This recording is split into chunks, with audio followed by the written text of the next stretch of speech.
The things that narcissists hate, number one is authority.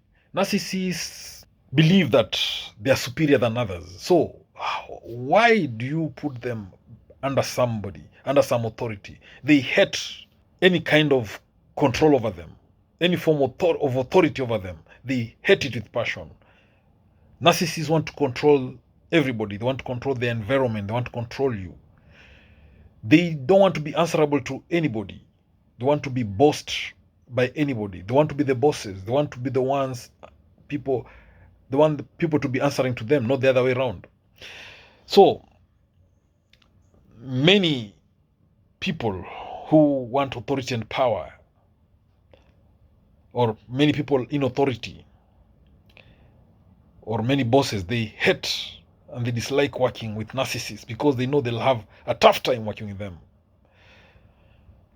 Now, narcissists will be very difficult even in following small basic instructions. So, any authority,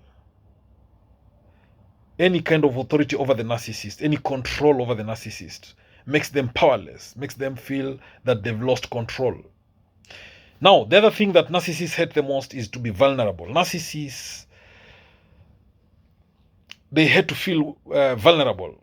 They hate to feel weak. They hate to feel incapable of doing anything. They believe they're all powerful. They believe they have these supernatural powers. So, when you make the narcissist vulnerable, they feel awkward. They hate it. And that's why narcissists are incapable of really loving deeply, because they don't want to ever be vulnerable. They're always defensive. They're always ready to move on. That's why it's very difficult for a narcissist to have a long-lasting relationship. Now, the other thing the narcissists hate most is commitment. You see, if you don't want to be vulnerable, definitely you don't want to commit yourself. Narcissists hate commitments. If you want to scare a narcissist away, tell them to commit to something. They want people to commit to them, but they don't want to commit to others. They can't provide commitment. So when you put the narcissist in a vulnerable position of committing themselves, then they hate it. They might hate you forever because of that. So that's why the narcissists don't care about your needs. They can't commit to you. They only care about themselves, their own emotions, their own needs, all right? Their own desires. That's what the narcissist puts first. Then the other thing that the narcissist hates most is criticism. Narcissists are quick to criticize everybody. They will criticize you the way you talk, the way you laugh, the way you sleep, the way you walk, the way you look at people. But dare you criticize them? They will hate you. They hate it when people criticize them because the narcissist believes they are perfect. So why dare you criticize them? So the narcissist will put you down and claim that they're joking. But dare you do the same to them? They will swing on into narcissistic rage and hate you forever. Now, the other thing that narcissists hate is loneliness. You might be with people, but you still are lonely. Now, there's no painful loneliness than being with people and yet you're lonely. It's better to be alone and lonely than with people and lonely. So, when a narcissist is lonely, they are stressed too much. It's like death or hell to them. They hate their own company. They hate to be by themselves. So loneliness kills the narcissist. And that's why the narcissist will always constantly want attention and validation. Then the other thing that the narcissist hate most is lack of admiration. Narcissists want others to admire them. They want attention. They want to be praised. They want to be acknowledged. All right? They want people to pay attention to them. So when nobody is paying attention to the narcissist, it hurts them, it pains them. In fact, narcissists will prefer getting negative attention to not getting attention at all. So the other thing that narcissists hate most is a lack of acknowledgement.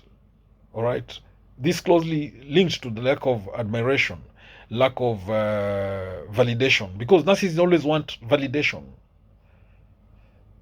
They want constant approval, constant acknowledgement, so that they can have this sense of intrinsic worth. So they need to feel good about themselves by putting other people down or people praising them. So when the narcissist is not acknowledged, it's a big threat. They hate it with all their minds. Then narcissists hate to be insulted. They hate insults. If you want to piss off a narcissist, insult them. When you insult the narcissist, it's like you attack their fragile ego, because narcissists already have this fragile self-esteem. You attack them, insult them, they will be, they'll be heartbroken for a long time. It can even take months. They might never get over that insult. So the other thing that narcissists hate most is when you tell them a no. They love manipulating others. They love people agreeing to them. The narcissists believe that they're special. They should be listened to. When you tell them no, they become angry about it. Now, another thing that narcissist hates is being wrong. Narcissists believe they're perfect. So when they're wrong and they're forced to apologize, they hate it, because to them that is being vulnerable. They can't accept consequences. We know that narcissists love blame shifting. They'll project issues to their victims. When things go wrong, they'll blame the other person or somebody else, but not themselves. To them, they can never be wrong. They're perfect. To them, they're almost like this supernatural being that is perfect. So the other thing that narcissists most is rejection. When you reject the narcissist, it hurts them. They already have fragile egos. They're already weak emotionally. So when you reject them, it breaks their heart. It burns their heart. So narcissists hate to be abandoned, to be rejected. When you want the narcissist to hate you, then abandon them or reject them. Now, the other thing the narcissist hates most is public humiliation. It's just like insults. When you humiliate the narcissist publicly, they'll not be able to tolerate that. It shows that they are failures. It breaks them. It shows that they've lost. Narcissists hate losing. They already have fragile egos. They're emotionally fragile, beings. So when you humiliate them publicly, they cannot get over it, maybe sometimes even for months, even forever, they might not get over that public humiliation. Now, narcissists hate losing at anything.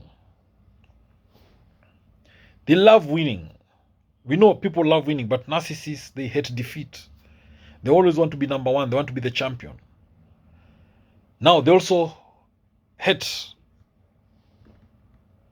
to be challenged. Narcissists have very few friends because they struggle to get along with anyone who doesn't fit into their world or anybody who challenges them. And number 15, the narcissist has changed.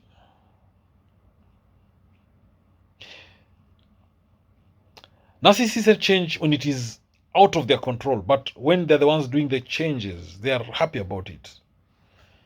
They don't like people changing the status quo for whatever reason they have. But they want to be the ones changing things. Narcissists are master manipulators. They lack empathy. They are egocentric, egotistic, self-centered, selfish individuals. The main mission of a narcissist: people who lack empathy, people who want constant validation, praise, acknowledgement, reassurance, Their main mission is to destroy your self-esteem, to destroy your dreams, your self-respect, your confidence, your dignity. Narcissists, they destroy your dreams because they are toxic people. The narcissist could be anybody in your life. They could be your spouse, they could be your friend, your boss, your parent, your colleague at work. And they may say things like, you cannot do this. This has already been done. You'll be nothing. You'll never accomplish the dreams you have. For you to make it, you have to be extremely lucky. These are some of the words the narcissist will tell you. They'll tell you you're not smart enough to do this. You will never be successful because nobody has made it. They'll tell you that your dreams will never come true. They'll tell you your dreams are not valid. But I'm here to tell you that your dreams are valid. Now, how do narcissists destroy your dreams? They will use you and destroy your self-esteem. That is the first thing. One thing to note is that no matter how much you do for the narcissist, it will never, ever, ever be enough. The narcissist is never satisfied. They want to take, to take, to take, to take. And the more they take from you, the more they need from you. They are never going to be satisfied. They will destroy you by making you feel like you're not good enough. They'll make you feel like you're not worth their time. Once a narcissist gets what they want from you, then you're nothing. You are no longer useful to them. You'll see their true colors. That's why people say narcissists are chameleons. They keep changing colors. Once they get what they need from you, they become different. You'll see their true selves unmasked. You'll see the real narcissist. They'll start ignoring you. They'll start criticizing you. They'll use all manner of manipulative tactics to destroy you, to destroy your dreams. And this makes you feel confused because you'll always be asking yourself, this person was so nice. This person was so good at the beginning of the relationship when they were busy love bombing you, idealizing you.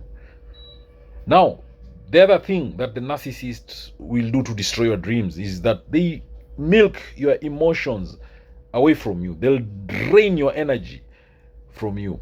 Being drained by a narcissist can make you feel tired all the time. And this definitely is the main number one cause of depression and anxiety when you're in a narcissistic relationship. You always are tired. You always feel exhausted. You're always lacking energy. This slows down your progress. It kills your dreams because you can't achieve your goals and your dreams. You are always tired. You are lacking in energy. It has a big negative impact on your satisfaction in life generally. It can make you abandon your main goals because you are always tired. And this makes you unhappy all the time. The other way narcissists will destroy your dreams is they create fear in you. The narcissists will always try to learn about your insecurities. They are always trying to learn about your vulnerabilities. They're always trying to learn about your weaknesses. Then once they know all your weaknesses, your vulnerabilities, your insecurities, they will use them against you. Anything that they used to hurt you in the past, the narcissist will use it against you. Anything that is close to you, anything that you value, any weakness you ever told the narcissist, any secrets you ever told the narcissist, believe me, they will pick on those secrets. They will pick on those weaknesses. They will expose you. They'll point them out. Not once, not twice. Every time you have an issue, they'll tell out. They'll threaten even to expose you, to talk. They will tell you that they will even blame you based on your weaknesses and your secrets. They can even blackmail you and tell you that they'll tell the world about your secrets. Now, this will make you feel very vulnerable. It will make you feel very open to attack. And you'll feel that this person can destroy you anytime.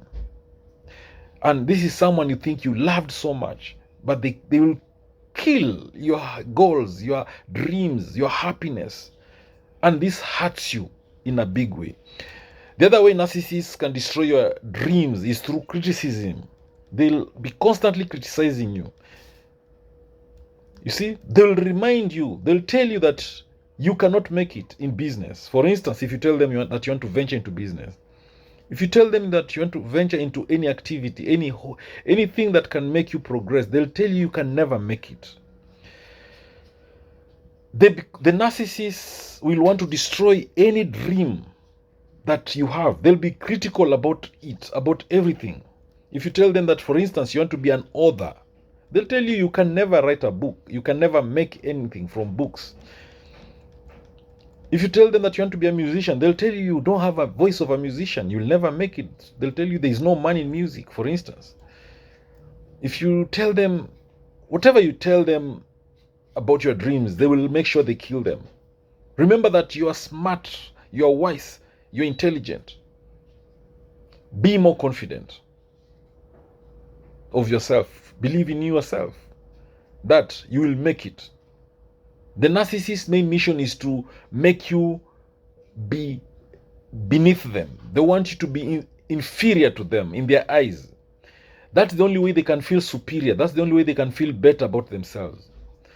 To the narcissist, it has to be always about them. It is about them. It is only them that matters in this world, nothing else. So if you have dreams, if you have aspirations, you have goals in your life, the narcissist will criticize you. They'll criticize your dreams. They'll make sure you never achieve your dreams, you never pursue them. They will destroy your dreams by also smearing your name. They'll go on a smear campaign against you. They will want to mess your reputation. They'll tell your friends, your family, the community, how worthless you are. They will spread lies and rumors about you to everyone. That is how the narcissist will destroy your dreams. They will also destroy your dreams through comparisons. Narcissists love comparing people. They do it intentionally to weaken you, to make you feel inferior, to point out your mistakes, your flaws. All right? And that's the only way they feel superior. They will point out your mistakes around you. They will want to show everybody how superior, how better, how more successful they are. Because of your mistakes, they'll be comparing your mistakes with their success. That is the only way the narcissist feels superior. By making you inferior, they feel superior. Their actions will make you feel worse about yourself. And this makes you feel unworthy of love. It makes you feel unworthy of success. It makes you feel undeserving of the good things and the sweet things in this life, in your life. So this is a narcissist's main tactic of devaluing you. All right? Messing up with your moods, and in short, destroying your dreams. The other way a narcissist will destroy your dreams is through jealousy. Narcissists are known to be extremely jealous people. They believe they are envious of others. They're signs you are in a narcissistic marriage or relationship. And how do you protect yourself? According to the Diagnostic and Statistical Manual of Mental Disorders, the 5th edition, DSM-5, narcissism is defined as a pervasive pattern of grandiosity, a constant need for admiration, and a lack of empathy. So, when you talk about narcissism, when you talk about narcissistic personality disorder, at least 5 of the criteria that I'm going to mention must be present, according to the Diagnostic and Statistical Manual of Mental Disorders. 1 is grandiose sense of self-importance. 2 is a preoccupation with fantasies of unlimited success, power, brilliance, beauty, or ideal love. 3, a belief that he or she is special and unique and can only be understood by or should associate with other special or high-status people or institutions. 4, a need for excessive admiration. 5, a sense of entitlement. 6, interpersonally exploitative behavior. 7, a lack of empathy. 8, envy of others or a belief that others are envious of him or her. And 9, a demonstration of arrogant and haughty behavior or attitudes. Now, 5 out of these 9 criteria, 5 or more, must be present for someone to be described as a narcissist. So, how do you know if you are in a narcissistic marriage or relationship? Number 1, you don't feel connected. Number two, you feel manipulated. You feel controlled and manipulated. You see, your partner threatens you. They try to control you. They might not be, they might not try to control you just directly, but they'll be very subtle with their words.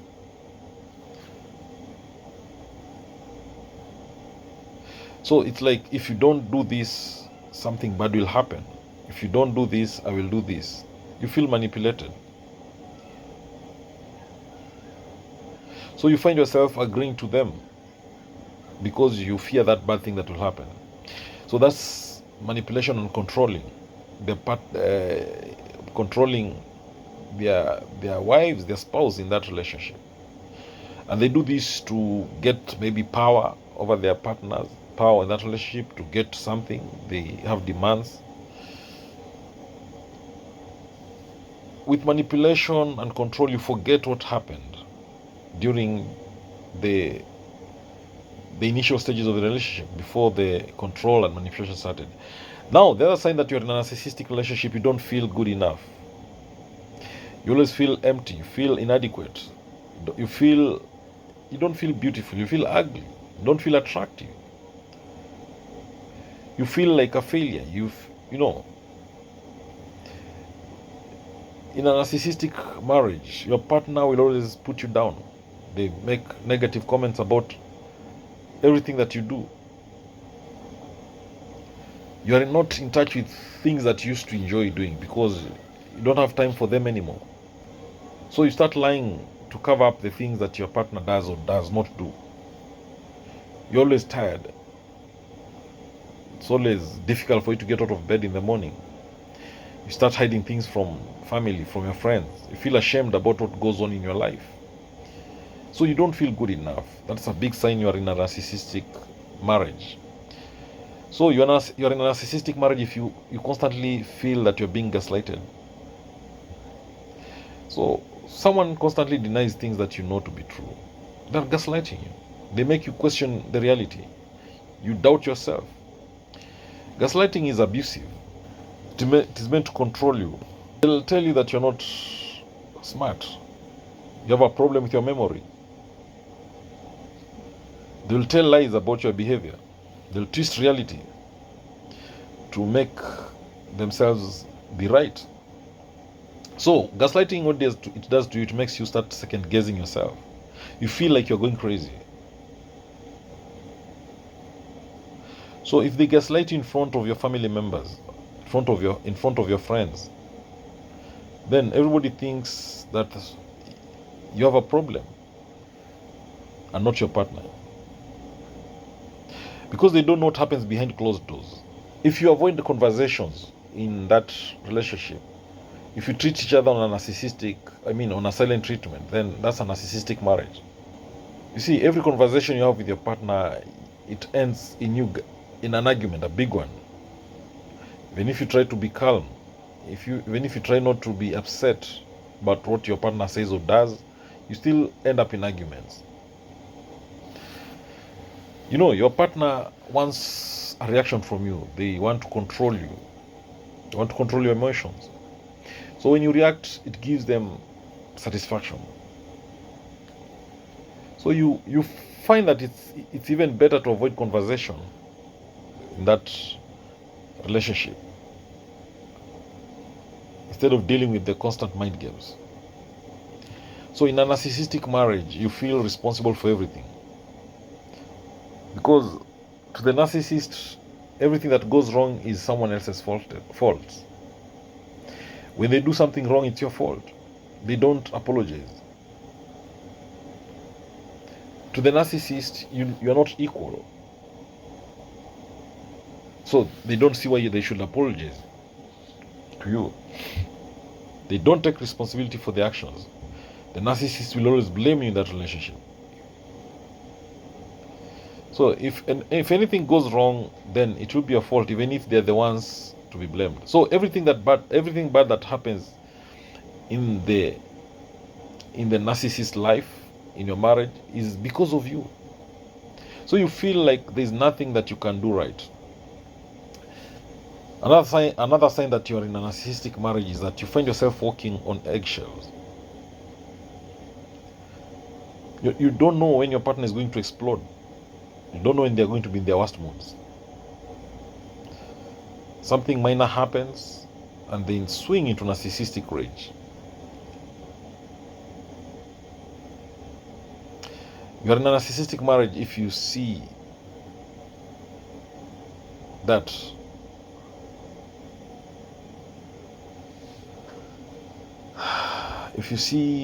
your partner criticizes you constantly, you feel criticized constantly. If they're excessively critical of your appearance, of your looks, your weight, clothes, choice of hairstyle, they make jokes and fun of you or put you down.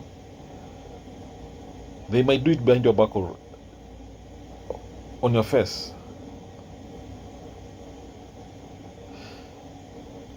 So a narcissist is highly critical of everyone. So in a narcissistic marriage, you'll feel that your needs are ignored. The family will start warning you. They'll tell you they don't like how your partner treats you. Maybe you're in a narcissistic marriage if your partner has cheated on you. Now, how do you know that you're dating a narcissist? If you want to know if you're dating a narcissist, you'll realize that they were very charming at first. If someone comes to you too strong at the beginning, be careful. We all want to be lusted for. We all want to be bombarded with love. But the real love has to be nurtured and it has to grow slowly. So if you think it's too early for someone to love you, then probably it is too early. Because they don't know enough about you to actually love you. So why would they love you so strongly when they don't know enough about you? Number two sign that you're dating a narcissist, they only talk about themselves. The conversations are centered around them. Everything revolves around them. We know that narcissists want to be the center of attention. They love to constantly talk about their own accomplishments and achievements with grandiose. You see, narcissists, they love talking about themselves because they feel better. They feel smarter than everyone else, including you. So that also creates this appearance of being self-assured. Narcissists will often exaggerate their accomplishments, their achievements. They'll embellish their talents in their stories in order to gain adoration from others. So narcissists will not even listen to you. They are very busy talking about themselves. So if you want to know you are dealing with a narcissist, if you want to know you're dating a narcissist, you realize that your partner won't stop talking about themselves. Secondly, your partner won't engage in conversations about you. Now, if you're dating a narcissist, you'll realize that they feed off your compliments.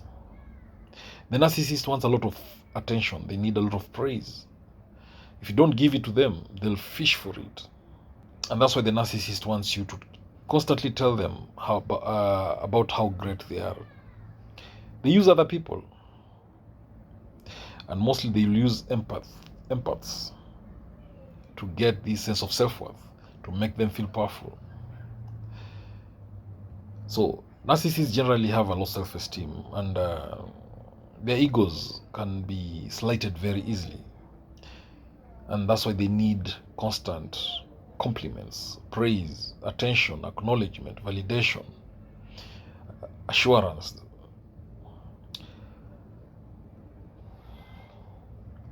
So narcissists will always punish everybody around them because they lack self-confidence. So you want to know if you're dating a narcissist, you'll realize that they lack empathy. So lacking empathy, which is the ability to feel how another person is feeling, is actually something you'll realize that the narcissist is lacking. They are unable to apologize. They are unable to understand the feelings and opinions or perspective of others. Narcissists are not good at making you feel seen or validated or understood or accepted because they don't believe in those feelings. To them, that's being weak.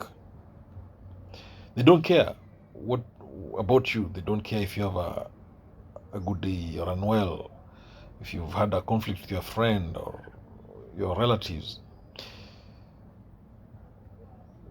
So when you talk about your feelings with a narcissist, how you feel bad, sad, they don't care. Now, with a narcissist, if you're dating a narcissist, you'll realize that they don't have any, or they don't have many long-term friends.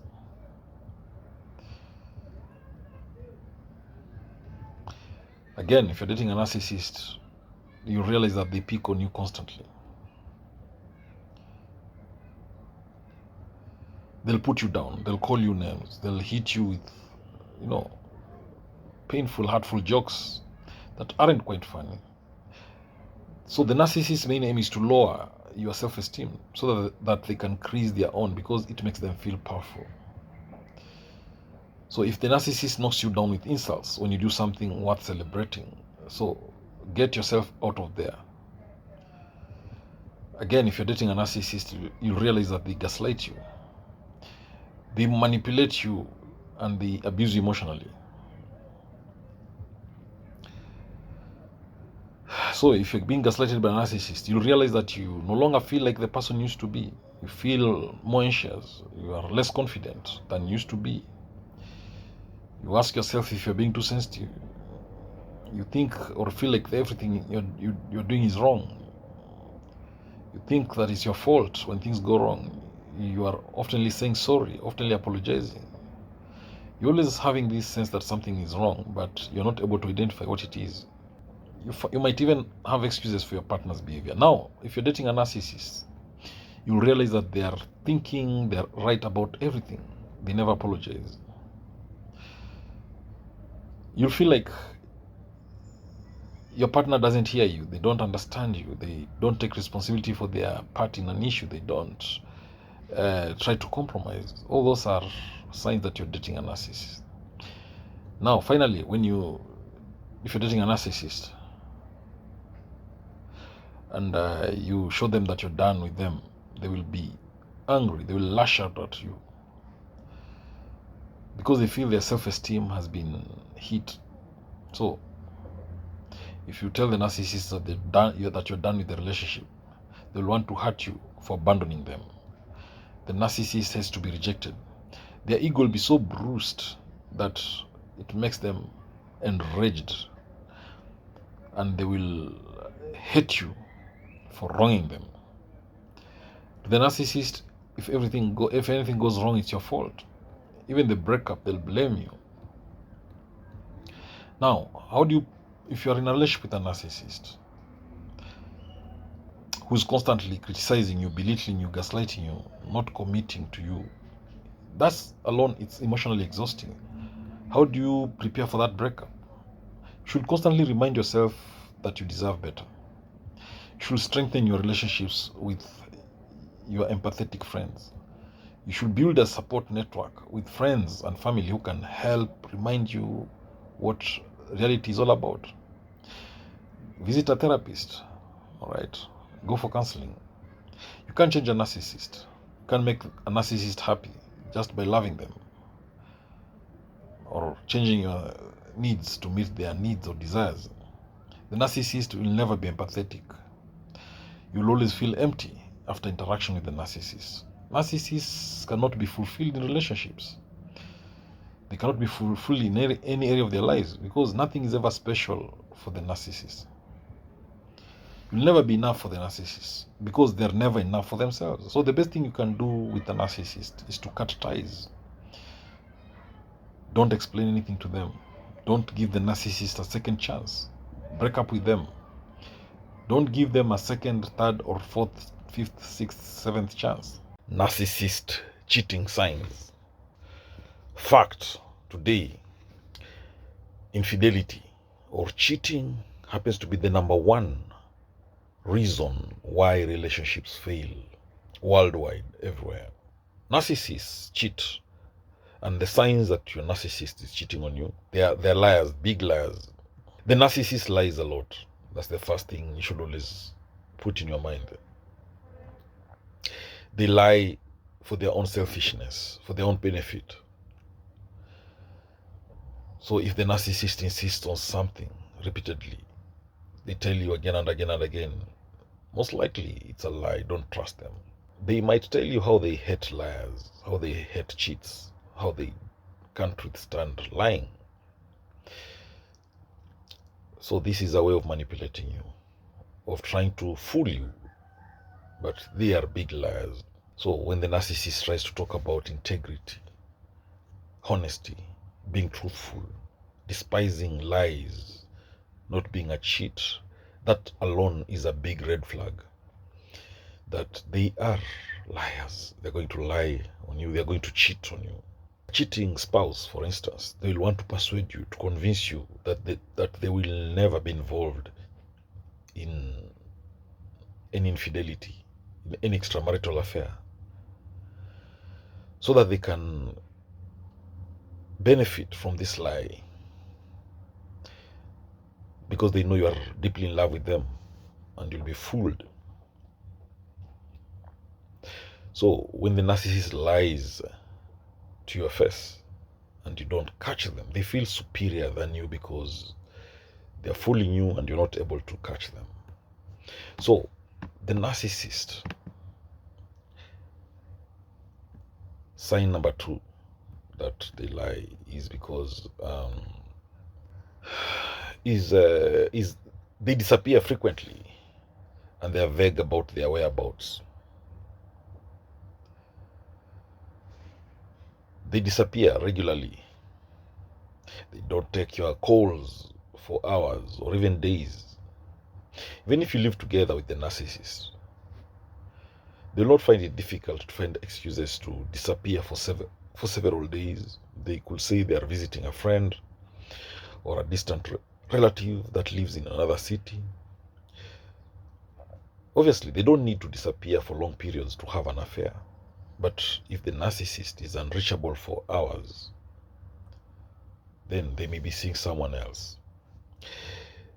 The number 3 sign of a cheating narcissist is that they flirt on social media.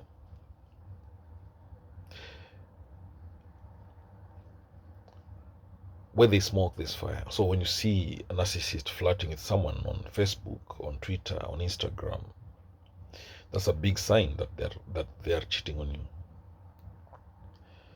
If you confront your narcissist, they might say that they are only friends. So if they are publicly flirting on social media, then it only means one thing, that they don't respect you or they don't care about what you and others might think. So another sign that the narcissist is cheating on you is that early on in the relationship, the narcissist will boldly declare to you that they'll never lie or cheat. All right? I'm just emphasizing on the first point that I said in this video. So if your narcissist declares early on in the relationship how much they despise lying and cheating, then this could be a sign that they're exactly what they say they are not. Remember, someone who constantly has to remind you how honest and trustworthy they are is probably the opposite of this behind your back.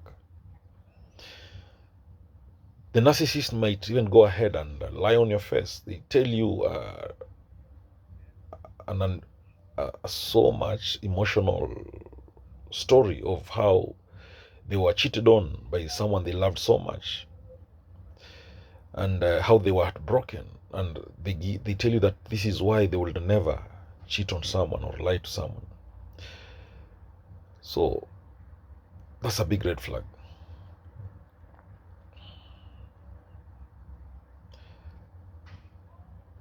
So if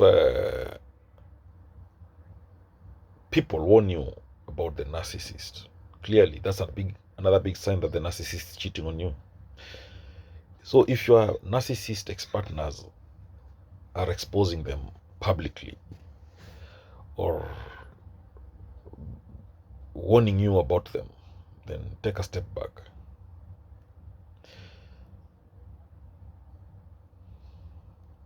The narcissist will try to convince you that these people are crazy, that they hate them, they hate him.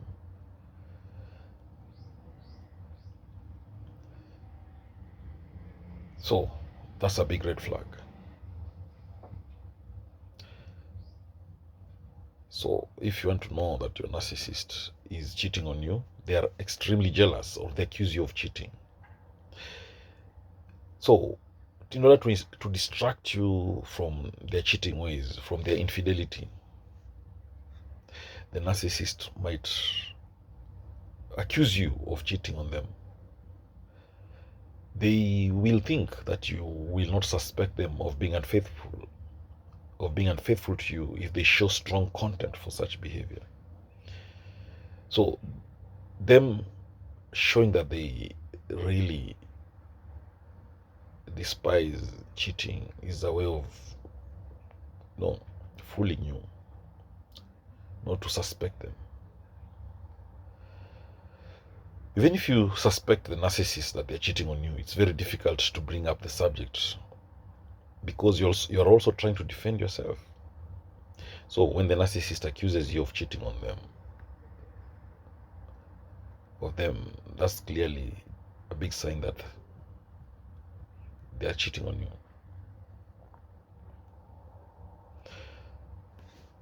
Narcissists love sex because it's a way of them.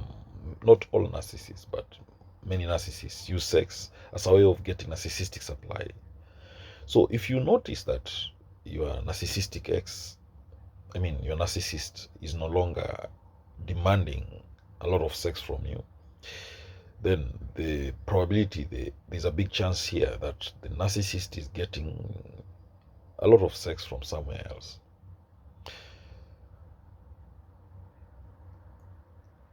And if you realize that your narcissist wants a lot of sex with you, it probably means that they were cheating on you and now they've discarded that lover. And so now they're back to you to get their needs, to get their narcissistic supply from you.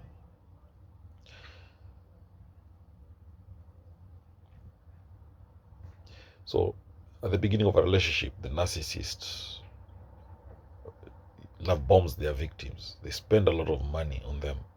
So if you notice that your narcissist cash has gone down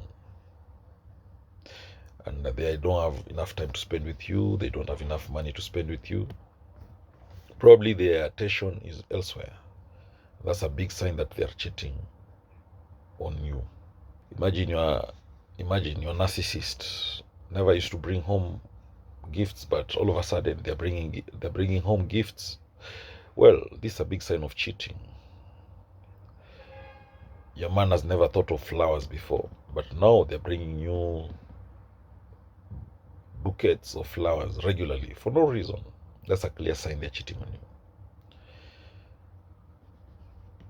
So if there's extra bills that keep coming up and your partner is spending more money in circumstances that you cannot understand, then clearly they're spending on someone else. So your partner stops talking about work. They're silent. So clearly they're keeping secrets from you. It's another sign they're cheating on you.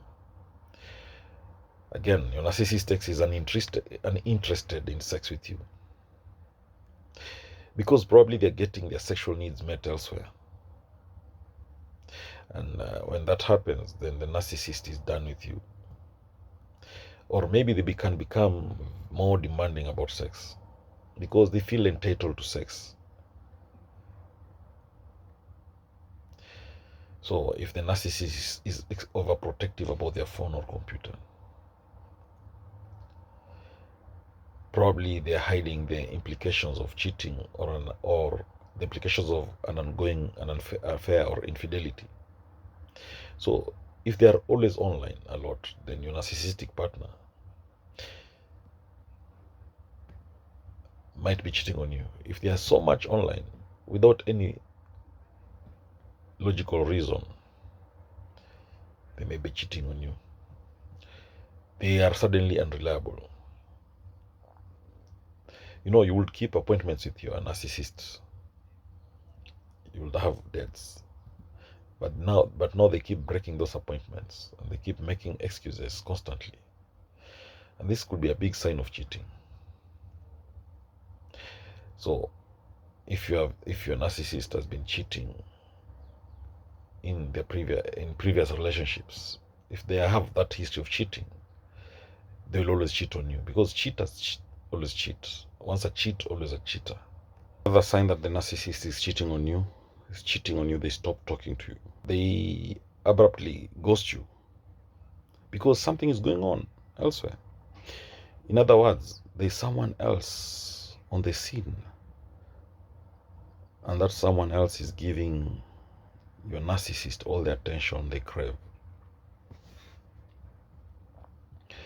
The other sign of a cheating narcissist is that they get angry and they gaslight you when you confront them. So when you confront the narcissist with your suspicions, 100% they are very likely to get very, very, very angry. So their sense of entitlement with regard to living a secret life means that the narcissist will go as far as gaslighting you in order to keep their secret under wraps. In short, they want to continue cheating on you. So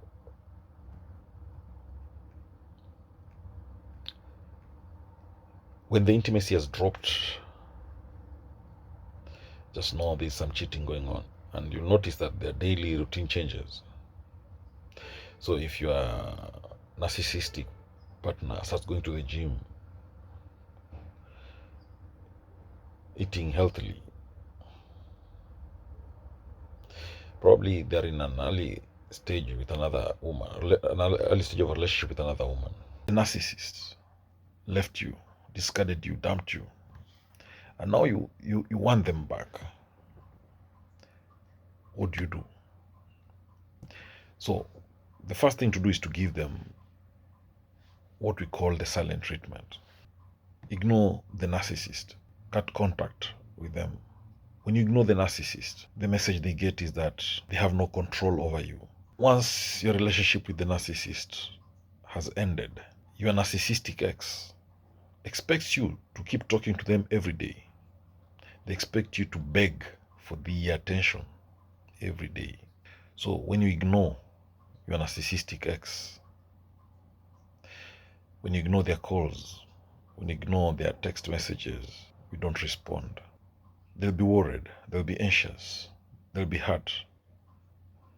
They'll feel they've lost you for good. If they begin calling you all the time, texting you all the time, block their number. Block them. Now, if you want your narcissistic ex to come back, you can also post a lot of pictures on social media. Show them that you're happy without them. You see, many narcissists want to seek approval on social media. They use it for that purpose. So if you know you have an ex who is constantly online, you can use that platform to your advantage. When you're out with your friends, or when you're out on an adventure, post some pictures to your social media accounts. Let your ex know that you are out there having fun without them. You see, one thing with narcissists, they expect you to be sad. They expect you to find it very difficult to live your life after a breakup with them. So if they think that you are okay without them, it hurts them. You can also go out with your friends if you want your narcissist back. If you want your narcissist to come back to you, hang out with your friends. Show your ex that you don't need them anymore. You see, you'll realize that narcissists tried at some point to isolate you from your friends, to keep you away from your friends. It's a common characteristic with narcissists. So they'll be hurt when you reconnect with your social circle. So spend time with your loved ones and have fun to show your ex that you can be happy without them. can exist happily. So when you lean on your support network, it also helps you to heal, especially to heal quickly especially after a breakup. Now, if you want your narcissist to come back to you quickly, you can also start dating other people. A narcissist may feel threatened when they see other people are happy. If you want to see your narcissist ex jealous, hurt, angry, annoyed, then go out and date other people. So if you are not serious, if you're not ready for a serious relationship, just make those dates casual, but be prepared for your ex to come back running. Narcissists are obsessed with themselves, so they want you to be as obsessed with them as they are with themselves. So when you start dating someone else, it's like you're showing the narcissist that you can move on. Another way to make a narcissist come back is to make it clear that your relationship with them is over. Make the narcissist think and believe that they've lost you for good. If there's one thing a narcissist cannot stand, it's when they lose a firm hold over someone. If you both decide to break up, to break things off, then you should let your ex know that you're not going to change that decision because they regret it now. To make your narcissist come back, you can also try to control your emotions around them. The narcissist wants to make you angry. They want to annoy you. They want to get under your skin. Don't let them do that. They might insult you. They might go on a narcissistic smear campaign. They might spread rumors about you. They might want to belittle you. So if you get in contact with your ex, stay calm, cool, and collected. Don't react. Don't show them any emotions. Try to take some deep breaths. Count to 10, 1 to 10, every time you feel like you might have an emotional reaction. So you can also use the gray rock method. Just give an interesting, neutral responses. Just like a gray rock. Then you can also set clear boundaries with the narcissist. When you enforce your boundaries, it's a message to the narcissist that they have no control over you.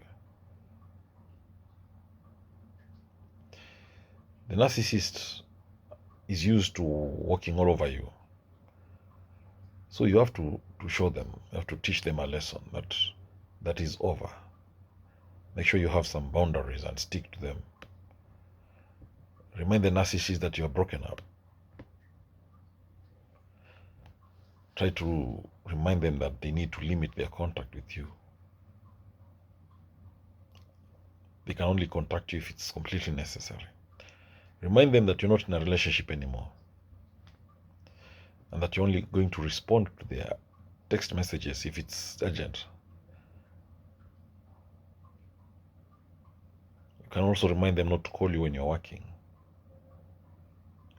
And if they continue to do that, you can block them. So don't seek their approval. They want you to value the approval more than anything else. A narcissist will want to make those around them feel less than them. So when you stop looking for that, they're going to worry that they've lost their hold over you for good. Work on yourself if you want the narcissist to come back. Make some improvements yourself to show that you're a strong person. When a narcissist lets you go, when they break up with you, they think that you're going to be sad and crying all the time. Show the narcissist that you're a strong person. Focus on your hobbies and your career to better yourself. So if they realize you're living your best life out there, they might come crawling back very fast. You can also show your improvements to your narcissist ex by posting on social media, because that's where they love spending their time stalking you. So compliment the narcissist. Tell them congratulations. Feed their ego with compliments to make them come back. It looks strange to compliment the ex you're trying to to make jealous. But that's what the narcissist wants. That's what they're missing. They want someone to compliment them. After you've ignored the narcissist, when you're living your own life for some weeks, you can reach out to the narcissist, give them a few compliments. That way they will want you back. You can tell them about how they look good. So accept the blame for the breakup with the narcissist. To get a narcissist back, you may have to take the blame for what happened. A narcissist cannot accept what they did was wrong. Let them know that you're the one who messed up, not them. You can tell them that you should not have been quick to break up with them. You can even remind them that you're sorry you hurt them. You can ask them if there's any way you can forgive them.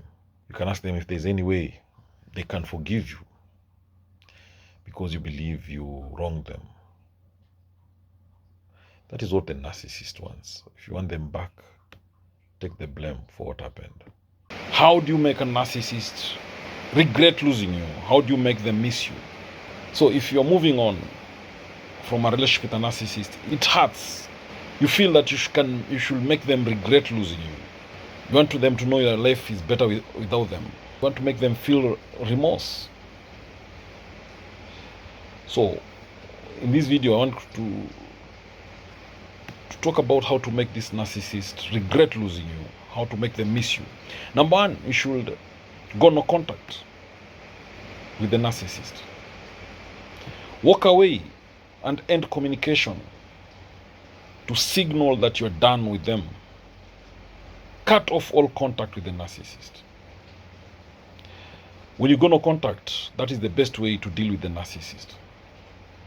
They might try to reach out to get your attention, but you should remind yourself every time to take deep, relaxing breaths. Try stress reduction techniques like mindful meditation or even journaling. But the thing with cutting off all contact with the narcissist may not apply if you have kids with the narcissist, or if you work with the narcissist, your colleagues. So in these situations, you keep your interactions dedicated to discussing only those issues that matter. Child care, for instance, if you're co-parenting, or if it's a colleague at work, only talking about work. Now, another way to make the narcissist regret losing you is to be unattainable. Focus on yourself, focus on your well-being. Turn your energy inward to distract yourself and move on. Don't let the narcissist have the satisfaction of seeing you lonely or depressed.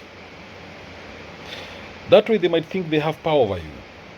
So if the narcissist calls you, or if they text you, ignore them. If you can't ignore them, tell them that you are busy doing something else. Tell the narcissist that you can't talk to them or you can't meet up with them because your schedule is too busy. Try to make some positive changes in your life. Go for them. Focus on your well-being. That's another way of making a narcissist regret losing you. Another way of making the narcissist regret losing you is to spend time with your strong support system, support network. When you spend time, when you hang around people who respect you, it empowers you. It shows that you are valued by others. When you get some emotional support, you'll realize that you can move on with your life. You'll not care what the narcissist thinks about you. You should know at the back of your mind that narcissists lack empathy. They can't feel regret. You can't make the narcissist feel a certain way. So choose and push yourself to move on because the narcissist won't miss you. What they miss is whatever they were getting from you. Because the narcissist can't give genuine love. They are incapable of loving you. They are incapable of intimacy. So you deserve better. You can be happier with someone who genuinely appreciates you. The narcissist won't even regret the way they treated you. They'll find ways to justify their behavior. The other way of making the narcissist regret losing you is to resist that urge to get revenge from the narcissist. Narcissists are master manipulators, so you cannot beat them, you cannot outmaneuver them when it comes to manipulation. So be calm, cool, and collected. You want to hurt them the same way they hurt you, but you should remind yourself that the narcissist is a master manipulator. They're skilled at getting what they need. So accept that the relationship has ended and focus on your well-being. So if you try to belittle the narcissist, if you try to hurt the narcissist or expose them, then they will be happy. They will thrive. They love that attention and emotional energy you're giving them. So walking away from the narcissist is the best thing you can do that they truly have no control over. So give yourself some chance to grieve that relationship. Allow yourself to feel all the emotions you're experiencing. So try journaling, meditation, yoga. Be grateful that the relationship is over. Be happy. Tell yourself that you're better off without the narcissist. Remember all the pain they caused you. They disrespected you. They shut you down. Now, repeat positive affirmations to yourself that you need to be happy, that you're worthy of love. Do activities that help you to heal. Even if it's jogging, whatever you do. Now, take your happiness to people who listen to you. Share your emotions with people who genuinely care about you.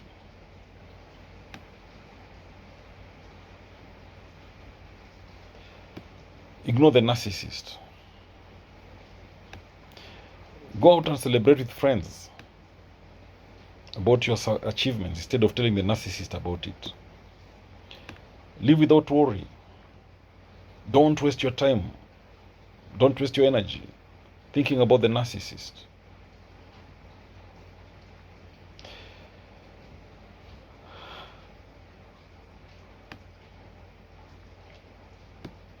Now, see a therapist if you are struggling to move on without the narcissist.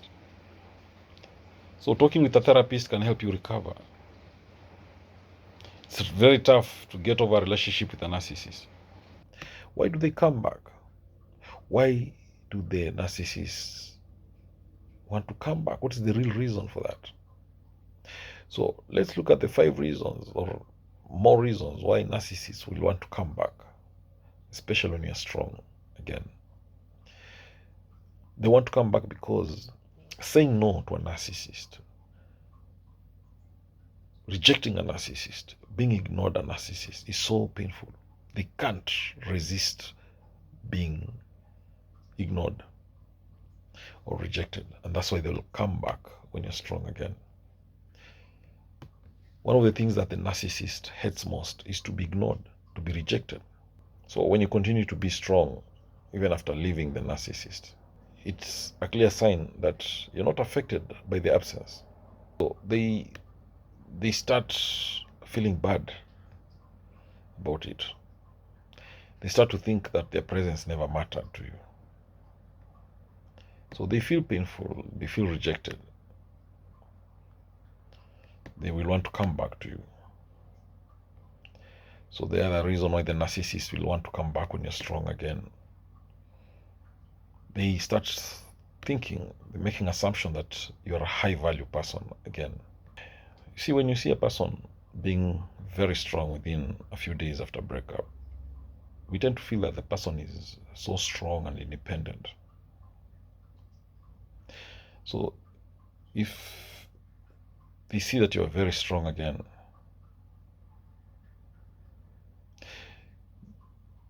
then you appear to be a high value person. They even think that you are a lot higher value person than they thought earlier.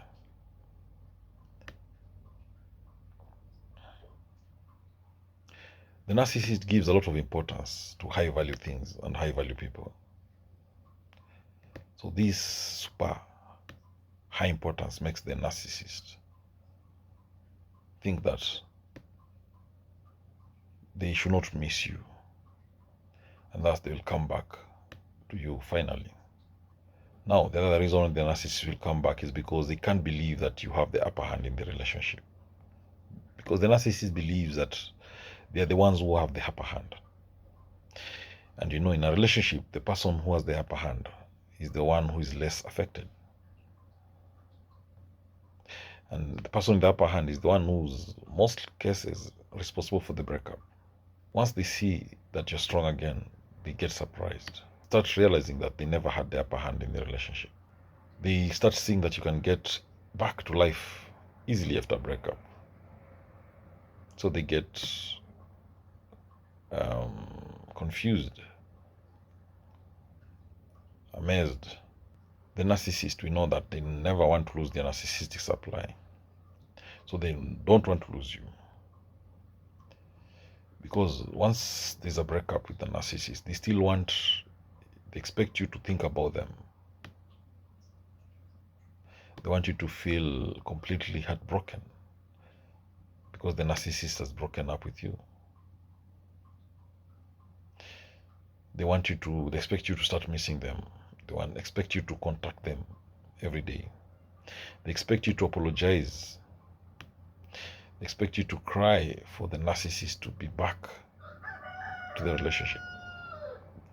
Now, this is what most narcissists expect after a breakup. Early in the big breakup, when you are feeling bad, sad, then the narcissist feels happy. They're excited. When you're strong, the narcissist lacks the narcissistic supply they thought they had. So this confuses them. It makes them go wild. They will come back to you finally. So the other thing that will make a narcissist come back is when there is no replacement. The fear that they cannot replace you stresses them up, pushes them so much. So to hurt a narcissist, to attack a narcissist, replace them. The narcissist fears to be replaced. So when you're strong again, the narcissist is afraid. They are scared that you'll replace them. You'll find a new partner. Now, before that, they are confident that you'll keep thinking about them, that you'll not seek a new partner. So once you get strong again, this confidence goes down. It becomes fear. They're scared that you might get into a new relationship and you might replace them completely. Sometimes even peer pressure can make the narcissist come back to you. When you become strong again, the friends, the mutual friends, can make the narcissist want to come back. So they keep thinking about you. The narcissist wants to prove that you still love them. The narcissist wants attention at all costs. That is what they want. And if they can't get enough of it, they will look for you. They will want you back, especially when you're strong again, to give them the attention, the acknowledgement, the validation that they desperately want. A covert narcissist is a kind of undercover narcissist. And that's why they can be very difficult to identify. They're harder to spot because they don't openly seek attention or approval the way overt narcissists do. Covert narcissists are also known as the vulnerable or closet narcissist. The covert narcissists, they appear introverted, vulnerable, or even self-effacing. Covert narcissists may be perceived as being nice, being sweet. They're characterized by being shy, introverted, sensitive. However, the covert narcissist is very manipulative and they tend to use the passive-aggressive behavior to get what they want. How do you spot a covert narcissist? Number one, they're emotionally neglectful. They withhold attention and emotional support from those close to them, including their own partners, spouses, children, friends. This leaves the covert narcissist's loved ones feeling unimportant, invisible, unworthy of love and attention. The other way of spotting a covert narcissist is that their efforts to get attention are more subtle. Unlike the other narcissists who are clearly arrogant, boastful, the covert narcissist will oftenly try to talk about how disappointed, how lonely they feel because no one understands or appreciates them. All right? The vulnerable narcissist, the covert narcissist that is, may present themselves as selfless, big-hearted, and giving without any expectation of return. And yet, they'll be the first ones to complain if they believe their kindness is not reciprocated. In short, the covert narcissists, they give you with one hand and they make noise with the other hand, claiming that you're not giving back. So they are hypocrites in short. These people lack empathy just like other narcissists. So the other way of spotting a covert narcissist is the passive self-importance trait in them. They are more likely to seek reassurance from others than other kind of narcissists. The covert narcissists, they use softer tactics, such as they give backhanded compliments to others. They play down your achievements intentionally so that you give them reassurance and compliment. They talk down negatively about what they've succeeded in so that you can talk positively and assure them about their achievement. The other way of spotting a covert narcissist is that they are shy and they are withdrawn in nature. They may not be the life of the party, these covert narcissists, but they are good at making people feel comfortable. They are very charming, just like other narcissists, and they can be very persuasive. So these covert narcissists, they have a hard time being assertive or standing up for themselves. And this is because they don't want to risk losing what they have. Instead, they'll go along with what others want or what others need without much resistance. That is the covert narcissist. Again, they are very good at procrastination. They manipulate others in indirect ways. They might not show up for a meeting. They might not show up for that date that you have with them. They'll wait until the last minute to cancel a date or to return phone calls or to communicate back or they just show up late for any meeting, for any engagement that you have with them. Now, they do this to show the other person that they are not important. They do this to show you that they are more important than you. Now, the other way of spotting a covert narcissist is their inconsistency in public and private life. There are always two sides, two faces of a covert narcissist. Sometimes publicly they can appear very nice, very kind, very supportive, very sweet, very helpful, they might appear like peacemakers. They avoid confrontation publicly. And you might think that they are in control of the emotions, but that's a lie. These people in private, they are the opposite of that. They may be bullies, they are liars, They are anything else but not what they try to show to the public. Now, the other way of spotting a covert narcissist is that they're passive-aggressive. Covert narcissists are oftenly passive-aggressive. They use the passive-aggressive tactic because their sense of self is too fragile for direct confrontation. And this means that they may not openly express their hostility or negativity, but instead they do it indirectly.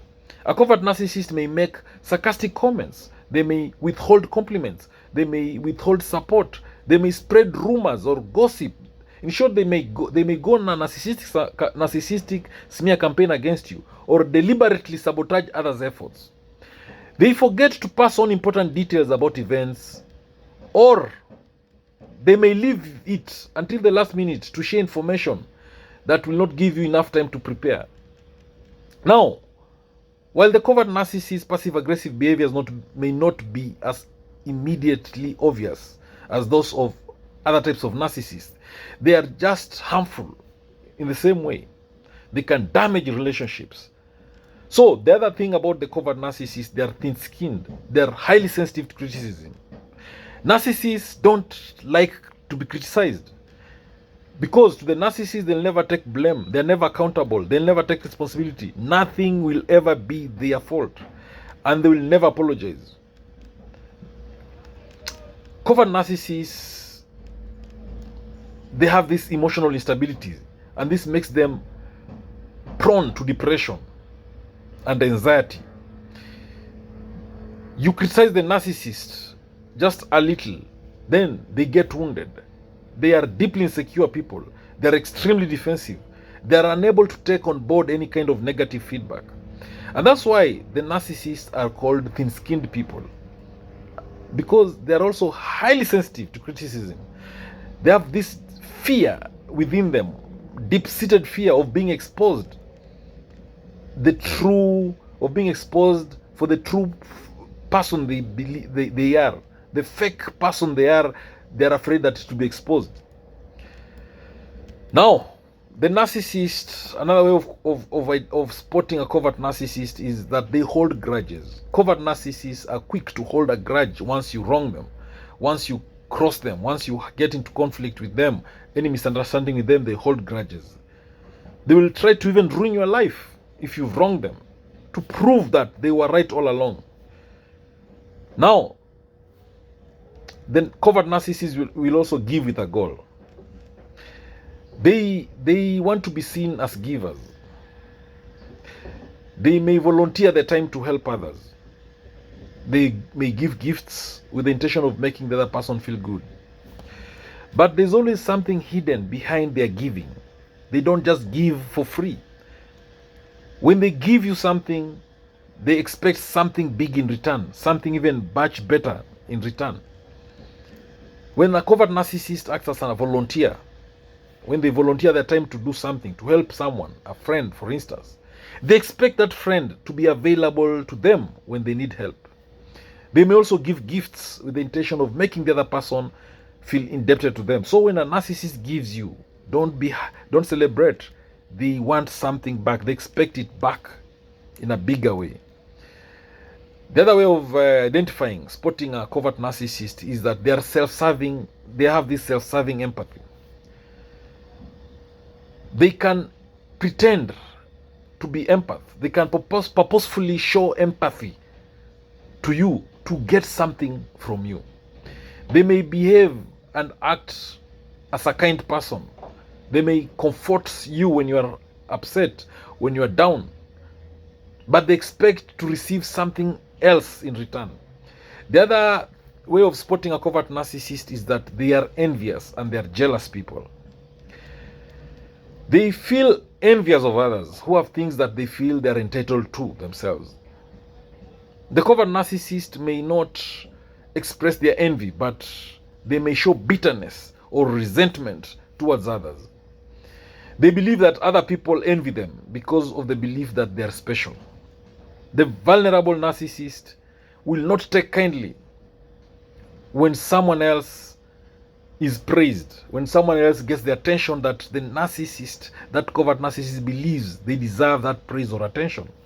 So if they realize that the attention is on someone else, the focus is on someone else, they will try to one-up you. They'll try to one-up that person.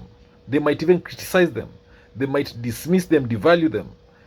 They will check out on the conversations. They might change the subjects. So the covert narcissists are experts at hiding their envy. They might not express it, but they feel envious of others many times. Because they think and feel that they're not good enough. They think that others are better than them in some way. They will try to downplay their feelings of envy, but deep down, they are jealous when they see someone else succeed. They pretend they're not jealous, but they are. They're very envious people, and they believe everybody else is envious of them. The covert narcissist is obsessed with their image, just like the other narcissists. They want to be associated with the successful people, with people who will reflect well on them. They're also uniquely miserable. That's another way of spotting a covert narcissist. They play this victim, and they have this victim mentality. How do you manage someone who is a narcissist? How do you manage a narcissist? How do you manage a relationship with a narcissist? We all know that it's not easy, but there are some strategies that can work, like setting clear boundaries, having a strong support system made up of people you can trust. All this can work. First of all, we know that a narcissist or people who exhibit narcissistic characteristics include traits such as they have this inflated sense of self-importance. They have this constant need for praise and admiration. Narcissists have a sense of entitlement. They take advantage of others. They use others. They misuse others. They exploit people without shame or guilt. Narcissists don't care about other people's needs. They don't recognize other people's needs. They only care about their needs. They're selfish, self-centered people. Narcissists are bullies. They bully others. They demean others. They monopolize conversations or meetings. It's all about them. Now, how do you deal with people with narcissistic tendencies? First of all, don't confront a narcissist about their behavior. Most likely it will not work. They will make sure they have the upper hand. We know narcissists are very resistant to change. So don't try to fix a narcissist. So focus on your own behavior. Focus on your own well-being. That is the best revenge. Focus on success. Choose happiness. So set boundaries. Build stronger support system made up of friends, family, professionals to help you navigate the ups and downs of a relationship with a narcissist. Now, to manage a relationship with a narcissist, first thing first, educate yourself about narcissists, about narcissism, and about narcissistic personality disorder. We know knowledge is power and information is power. So get this knowledge. Watch a lot of YouTube videos on narcissism. Read a lot of articles about narcissists. Buy books on narcissists, on narcissistic relationships, narcissists,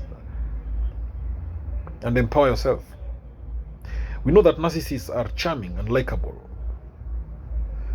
So you might be tempted to overlook their harmful behaviors. So get to know the signs of a narcissist so that you can be able to spot a narcissist. You can be able to recognize them. You can be able to understand the narcissist's strengths and weaknesses so that you can deal with the challenges that might arise in that relationship that you have with a narcissist.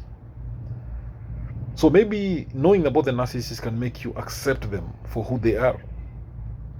And it can make you set more realistic expectations about that relationship that you have with the narcissist. So read a lot of books about narcissists, all right? It may help you learn the best ways of communicating with your loved one who is a narcissist. The other thing that you can do to maintain a relationship with a narcissist is to build your self-esteem. When you build a healthy self-esteem, it makes it easier to manage or to cope up with a narcissist in that relationship of yours. So try to have positive self-talk. Practice self-care. Get a healthy support system. All this, it can help you to develop resilience. It can strengthen your self-esteem. So when you have higher self-esteem, it can make it easier for you to set clear boundaries. So be assertive. It can help you to advocate for yourself. And all this will help you to maintain a relationship with a narcissist. The other thing to do to maintain a relationship with a narcissist is to speak up for yourself. So sometimes walking away or ignoring something is the best thing to do. But it also depends on the relationship. So if this narcissist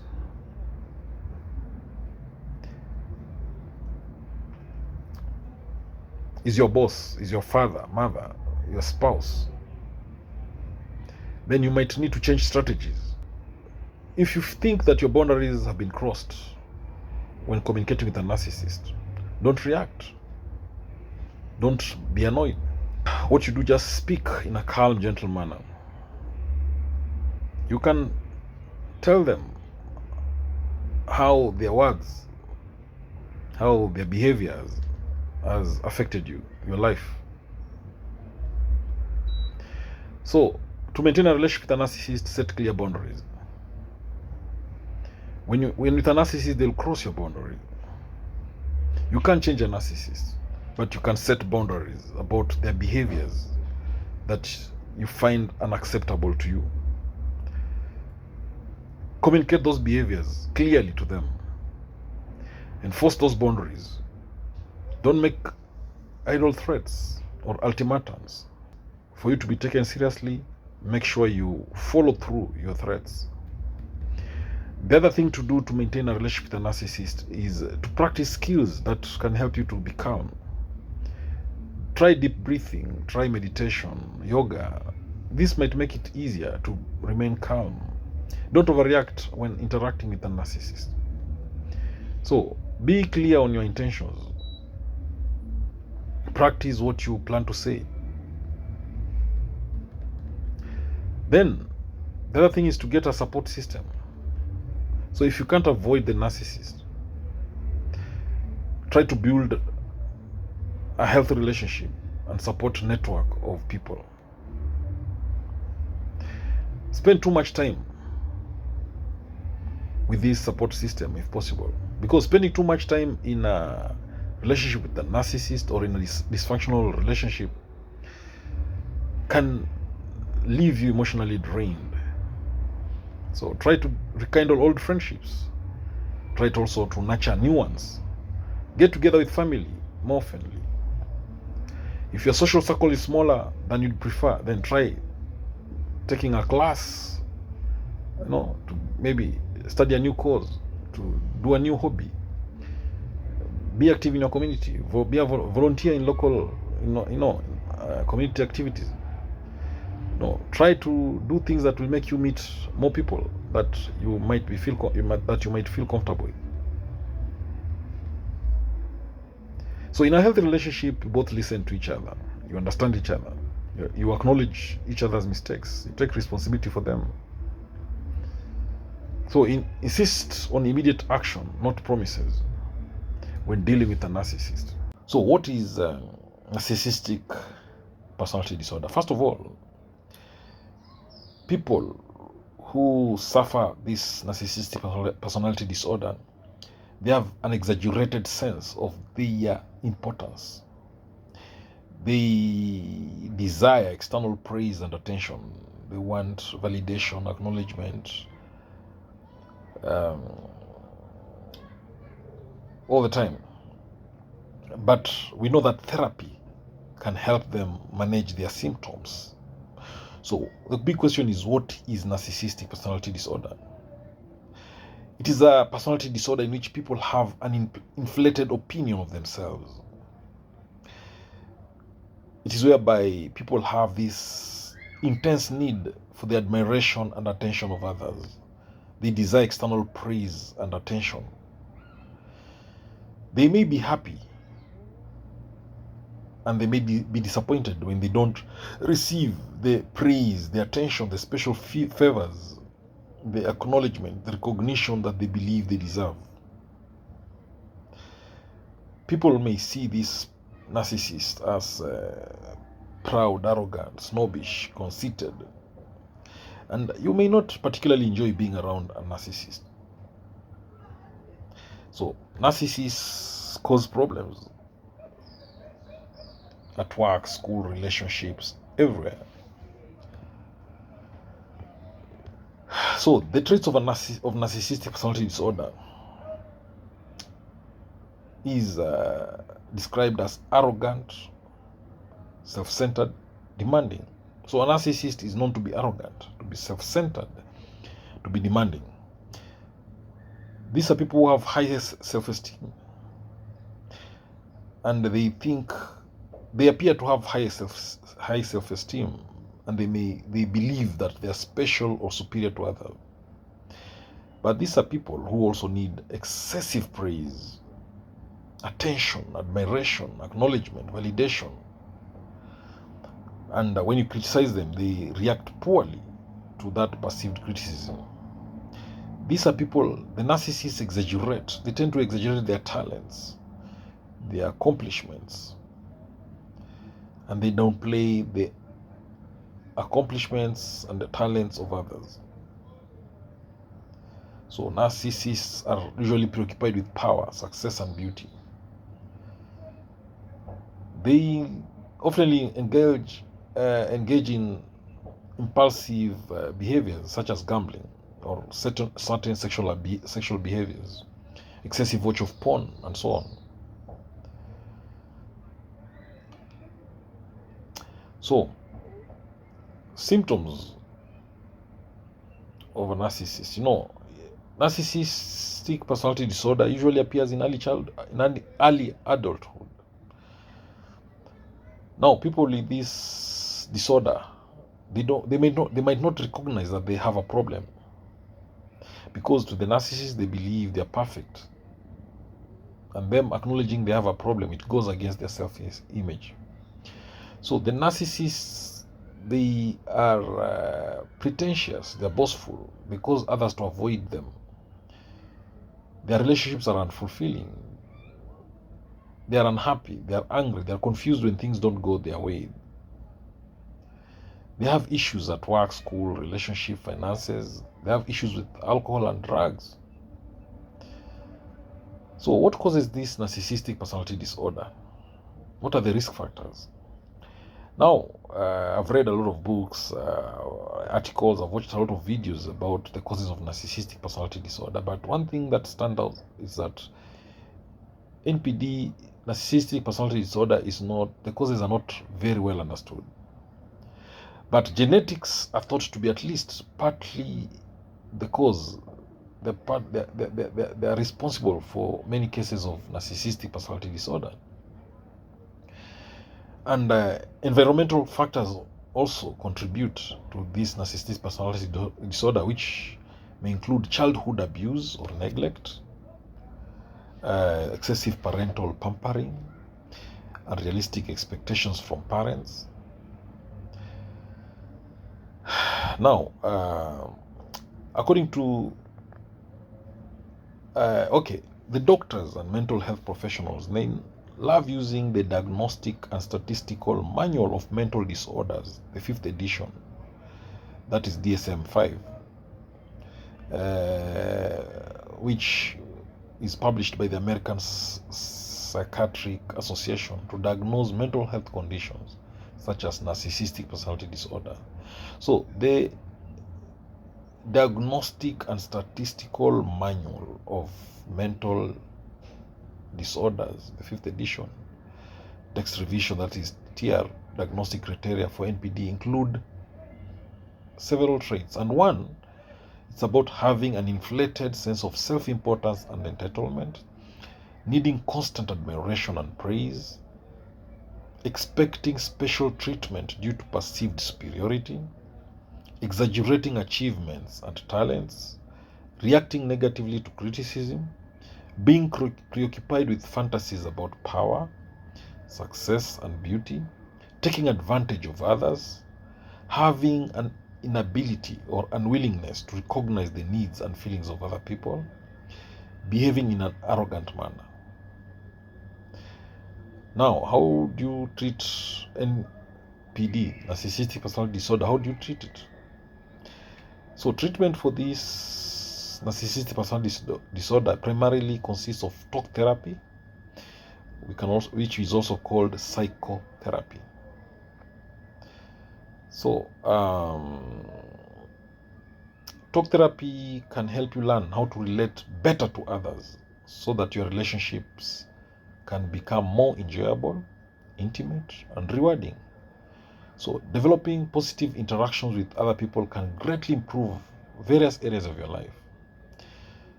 So talk therapy can show you how to improve collaboration with your coworkers and peers. It can help you to maintain personal relationships. It can help you to recognize your strengths and potential so that you can tolerate criticism or failures. It can help you to understand and manage your feelings. It can help you to cope with any self-esteem issues. It can help you to set realistic goals for yourself. So, Now, if you've learned something in this video, please say it in the comment section below so far. But one thing I'll tell you is this: if you suspect you may be in a relationship with someone who has narcissistic personality disorder, you can maintain healthy boundaries by being cognizant of patterns of gaslighting and other forms of abuse. You can maintain healthy boundaries by vocalizing your boundaries and expectations, by maintaining your self-care, by not engaging in emotional warfare with the narcissist or their tendency to put others down while putting themselves on a pedestal. You can maintain healthy boundaries with the narcissist by reaching out to other people you trust and get informed on how to identify abusive tendencies and treatment. Now, if you want to handle a narcissist, feel free to praise them when they do something right or well.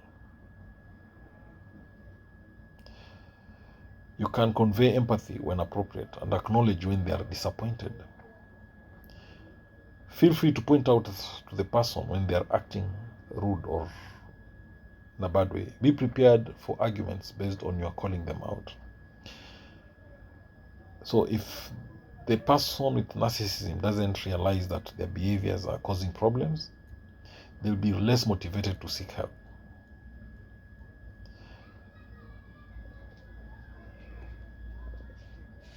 Now, the thing is this: if someone has narcissistic personality disorder and they don't see that being a problem, or if they decide they're not going to seek therapy or they're not going to change their behavior, then calling them out on their behavior may cause them to self-regulate in your presence, knowing that you won't tolerate their behavior. So the narcissist will punish you as a way of controlling you, as a way of manipulating you, as a way of trying to maintain control and manipulation. So in this video, we're going to look at the most common techniques and tactics that narcissists use to punish you. The narcissist observes their prey, their victim. They do research on them so that they can punish them using the best technique, using the technique that they believe is most effective. The narcissist wants to control you and manipulate you. So one thing they will do is to use flying monkeys. They recruit others to do their dirty work for them. So these others are called flying monkeys. They want to be at the center of attention. They want to feel superior to others. So they get flying monkeys to do the dirty work for them. Now, when you talk about flying monkeys, they can be anybody. It can be their friend, their co-worker, their neighbor, even a stranger. Anybody in the narcissist's life can be a flying monkey. So sometimes the flying monkeys, they don't know what role they're playing in the narcissist's life.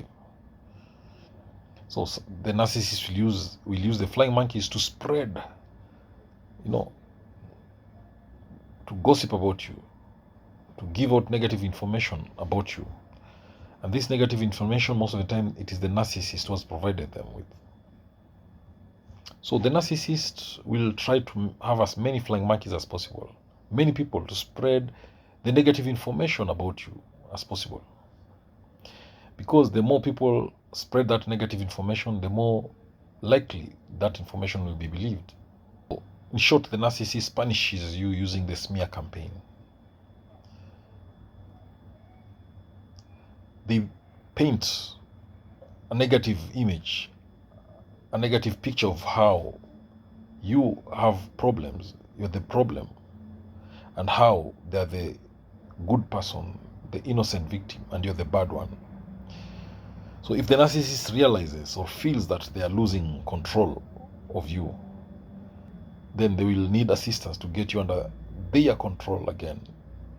They will want to do everything to make sure they're in control. So they will easily resort to smear campaign. So it hurts when people are talking negatively, spreading rumors, negative rumors about you.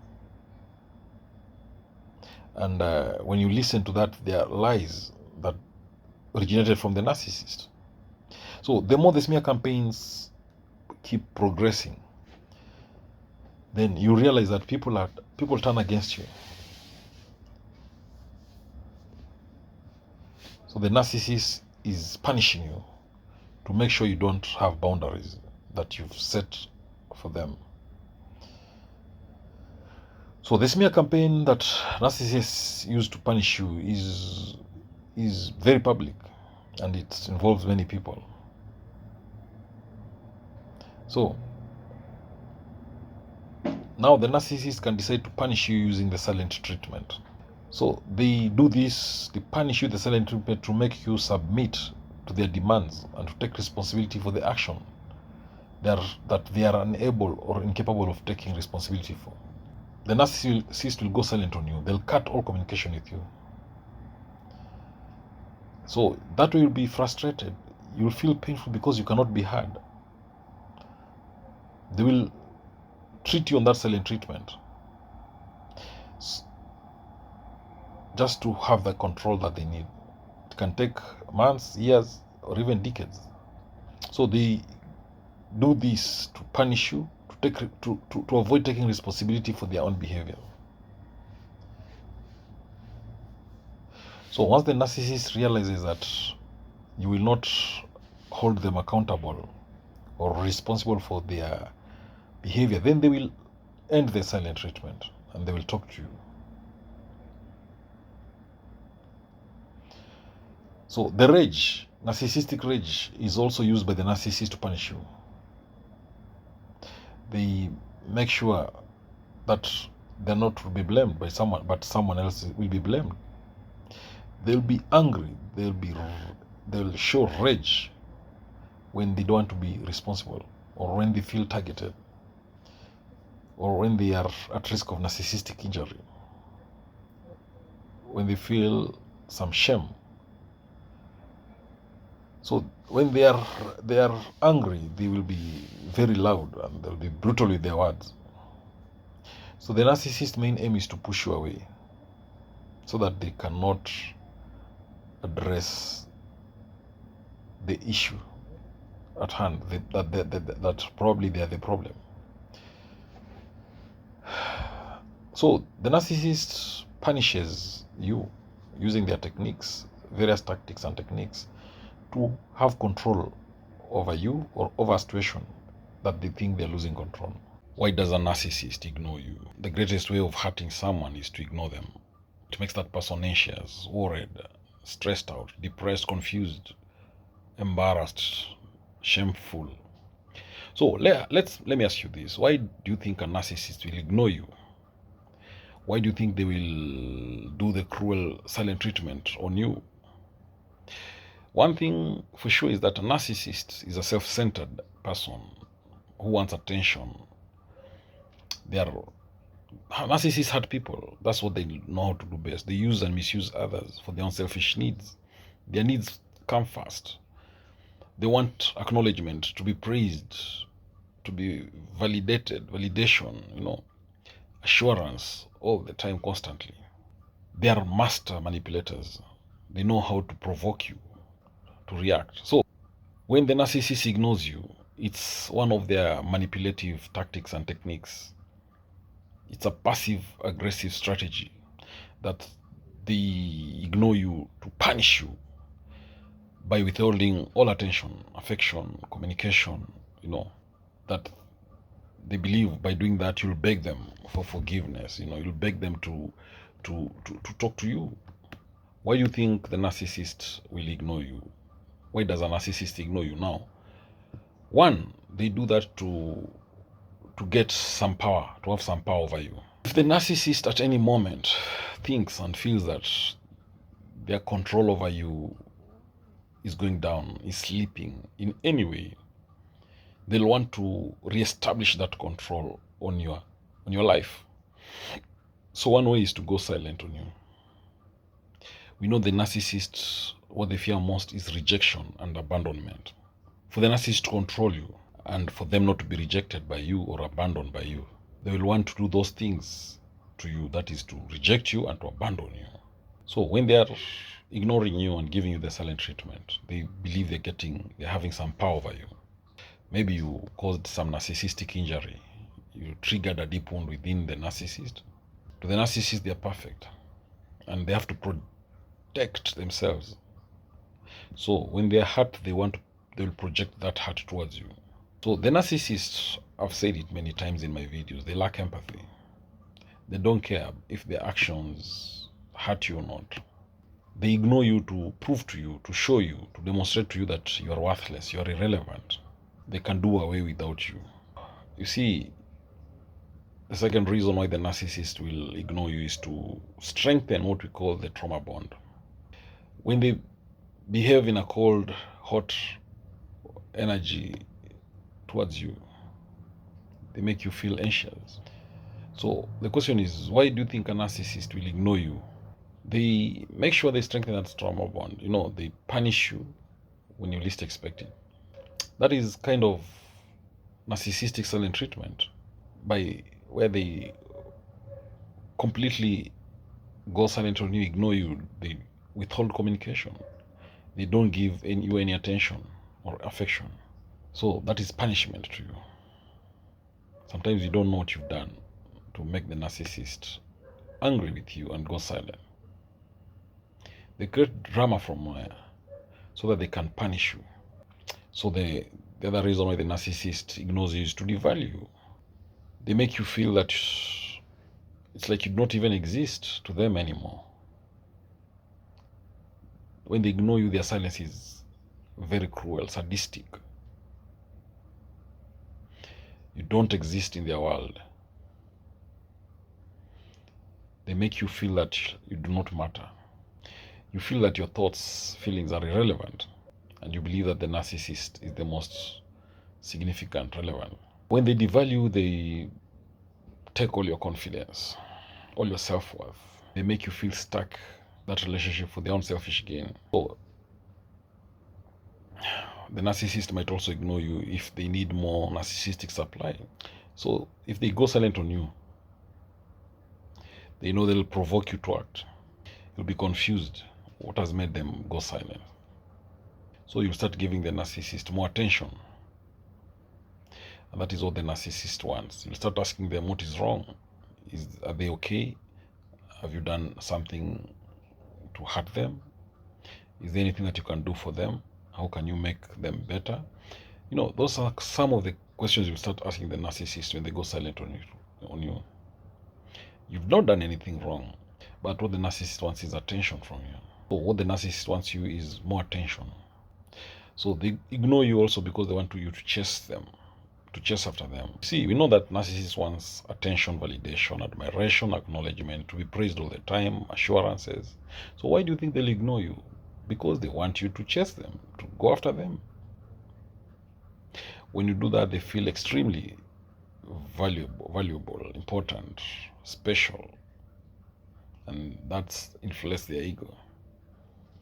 So when they ignore you, they believe they're special. They're like a god to them. They want you to seek them. Sometimes the narcissist ignores you because they're busy entertaining a new person, a new supply. We all know that narcissists love cheating. Attention, admiration, excitement, acknowledgement, validation, to be praised. These are all the narcissist needs. If they can get it from more people, then they're happier. So if they feel they're not getting enough at home, then they'll go elsewhere and search for that. Why do narcissists ignore you? If there's one thing that pains, hurts, is being ignored, being rejected. There's nothing as irritating, more irritating than being ignored. Imagine you want to talk to someone, you're talking to someone, you want to share your experience, you want to tell them about your personal life or something you've gone through, and they ignore you. How does it feel? Probably you did something wrong, something someone didn't like, and they ignore you to show you that they are angry with you, that they are upset. So in short, when you are ignored, it is painful, it is frustrating. It's so difficult to move on from that situation of being ignored because of that negative effect it has. So you feel isolated. You start figuring out, thinking how you can go through this situation of being ignored. You're watching this video and I'm sure you've been ignored by somebody. Or maybe you're the one who has ignored someone at some point in your life. But one thing with the narcissist, who is a master manipulator, they are actually the masters at ignoring people. They're experts in ignoring. Narcissists will ignore you for many reasons. Sometimes they ignore you to teach you a lesson. Maybe you've done something wrong to the narcissist, so they ignore you to punish you for the wrongdoing that they believe you have committed. To the narcissist, you don't need to know what the wrongdoing that you've done to the narcissist, but they will ignore you. First of all, you are ignored by the narcissist. You don't understand why they are ignoring you. And they've denied you the opportunity to talk with them about it. So that's how the narcissist is. So why does the narcissist ignore you? That's the big question. We know that narcissists are master manipulators. So definitely one of the main reasons they ignore you is to control you, is to regain the control that they have over you. They are punishing you for some wrongdoing you committed to them. They don't feel that they should let you know what wrong thing you did to them. They quickly just ignore you to teach you a lesson. They're also protecting themselves from narcissistic injury. They don't want to be hurt, so they just ignore you. So when you become a threat to the narcissist's personality, they protect themselves. They switch into self-preservation mode. And they do this by ignoring you. So they might even go full silent treatment on you. They don't talk to you. They don't communicate with you at all. Or they might just choose to ignore you on certain things, but respond to certain other things. So, the most important thing is that the narcissist ignores you. But one thing you should know, that when the narcissist ignores you, it's not about you, it is about them. We know the narcissists lack empathy, so they are unable to form strong, real emotional bonds with anybody. They are unable to effectively resolve conflicts due to that lack of object constancy. And they also have a fragile sense of self. So the narcissist must therefore have this wall around themselves where they can actively control what comes in and what goes out. They want to protect themselves against losing narcissistic supply, because that would make them get into self-preservation mode even more. They will need to get more narcissistic supply.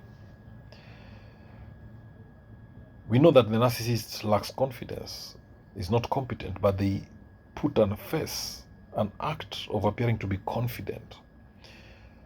The narcissist needs others to feel good about themselves.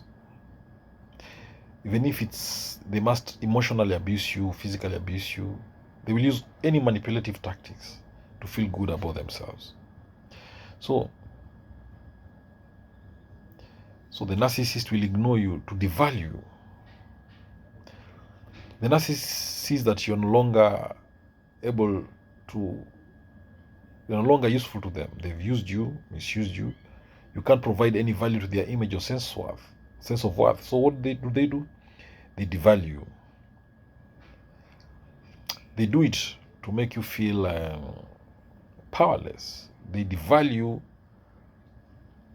to get power, to regain control, so that they can be powerful. So,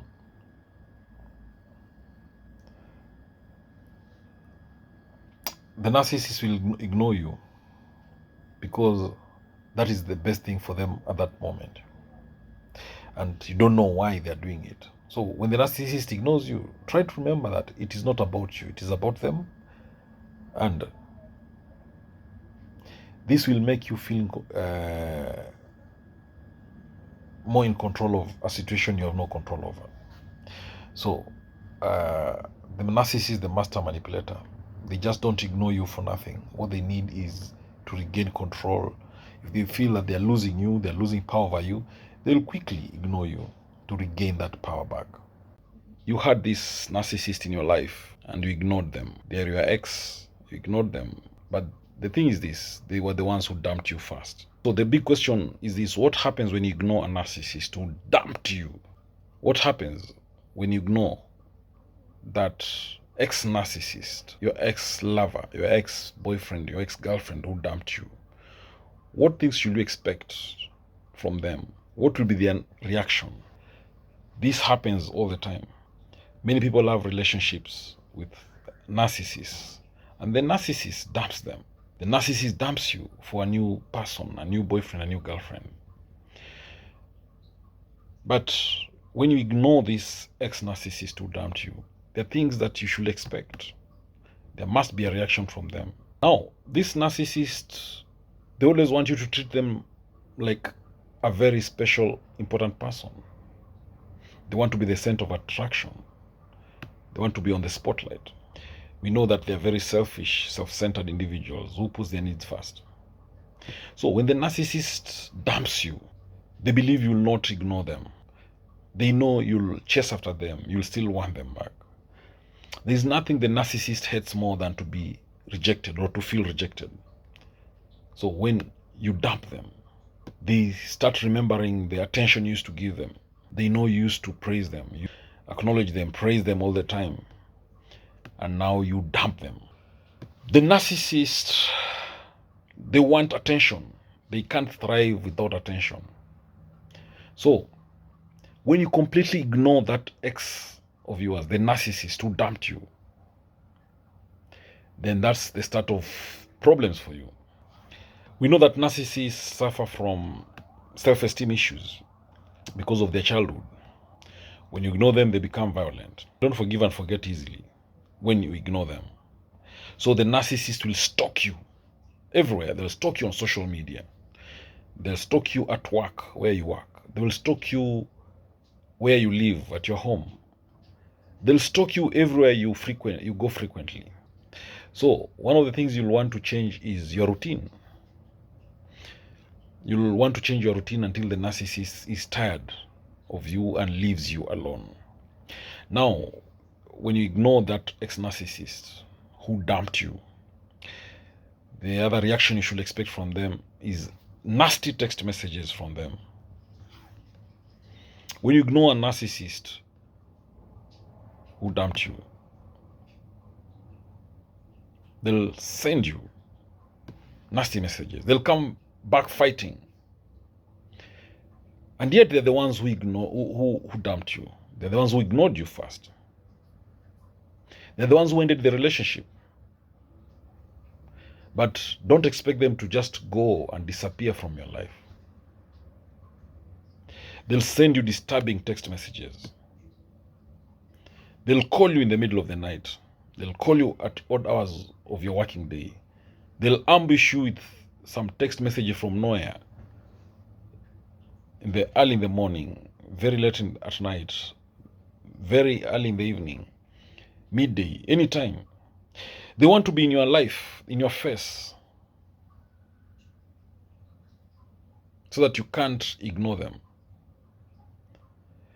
The moment you give that narcissist the attention they are seeking for, then they win. But when you keep ignoring their calls, their text messages, when you deny them any physical access to you, then those are the strategies you are doing to make the narcissist disappear from your life, to go away for good. Now, it takes a lot of patience, months, weeks, many months, many years sometimes, to ignore a narcissist. But eventually, the good news is that eventually they will leave you alone. Another reaction from a narcissist who dumped you, if you ignore them, is that they will verbally abuse you. They'll throw angry words at your face. You know, normally when someone dumps you, they leave you. But a narcissist who dumps you, they will not leave you alone. They will be annoyed when you do what they told you to do after dumping you. They want you to play these nasty, narcissistic games, mind games with you. They will try to stalk you, corner you at your favorite joint restaurant. They want to embarrass you in front of strangers. Just be calm, ignore them. They will look stupid. Now, another reaction from a narcissist who dumped you, they will try to manipulate you. They will send you nasty, horrible text messages. But they will not be satisfied. They'll try many other methods to try to hoover you, to make you react. They want to make you feel hopeless, worthless, useless without them. They'll remind you of the good things they did for you in the relationship. Now, if they had ever given you anything precious, they'll want it back. They might even threaten to commit suicide. They'll guilt-trip you to think that you are the cause of their problems, their misery. But yet they're the ones who dumped you. The most important thing to do here is to keep ignoring them.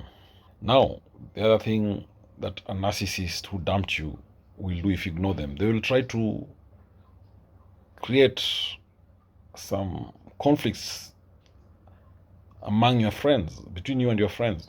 They will want to destroy your relationships. They will tell your friends about your breakup before you tell those friends about the side of your story. They'll want to isolate you by destroying all your relationships. But one thing for sure is to do is just ignore the narcissist. Don't talk to them. You might find yourself feeling tempted to go back to them because they're trying to get you back. They might still talk you. They might bombard you, hoover you back with,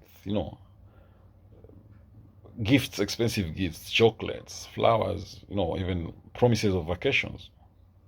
Things that he knows you like. They might even cry crocodile tears to trick you into thinking that they've changed. They might even pretend that they've left you alone. But after a few days, a few weeks, they will be back. When they realize you're not changing, you're not moved. When you ignore a narcissist who dumped you, you might find yourself getting confused and seeking wrong distractions. You'll feel bad when the narcissist dumps you. And you might find yourself turning into different things, destructive things to heal the hurt. You might find yourself becoming an alcoholic or start sleeping around with different people, different men, having random sex, thinking that you will piss off the narcissist that way. But the narcissist will believe that he has power over you when you do these things. So treat yourself with better options. Focus on your well-being while still ignoring the narcissist. When you ignore the narcissist who dumped you, they will try to block you from life-changing opportunities. They want to hurt you. They want to make you regret your decision to ignore them and to be without them. They might attack your career, especially if you work with them. They will want to block you from getting any opportunity that they think you deserve. They might even get physically violent on you. They can get physical to get what they want.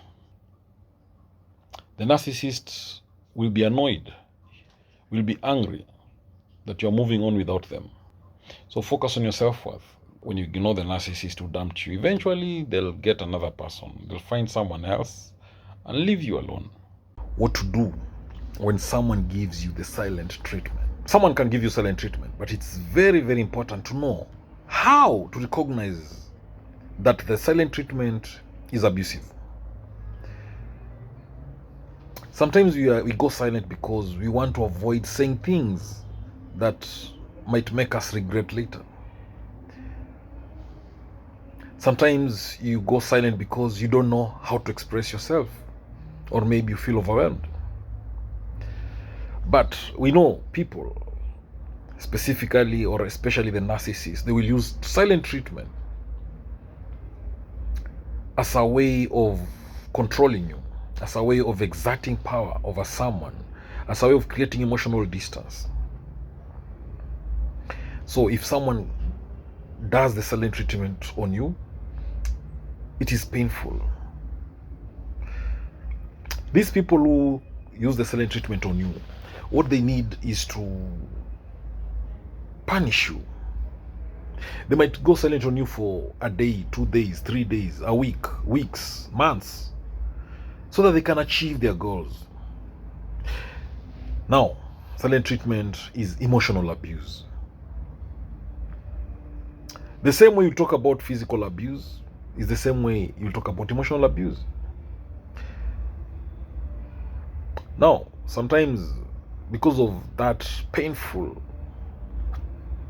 effect of the silent treatment, you might find yourself wanting to do everything to break that silent treatment. So you might try to please the person who's giving you that silent treatment, to break that cycle. Now, when someone does the silent treatment on you, it reduces your self-esteem. It makes you lose the sense of belonging. It makes you feel that you've lost control. So when someone you love, someone close to you, someone dear to you, does the silent treatment on you, it is a form of punishment. Now, how do you know that the silent treatment is abusive? Now, when it is frequent and when it's lasting for longer periods, then it's abusive. So when the silent treatment is done as a way of punishing you, then again it's abusive.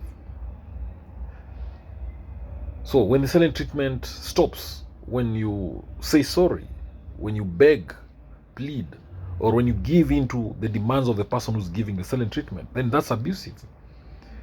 So when you change your behavior to avoid getting that silent treatment, then again that's abusive. So what do you do when someone does the silent treatment on you? What do you do when the narcissist goes silent on you? Now, what you should remember is that it's not about you, it's about them.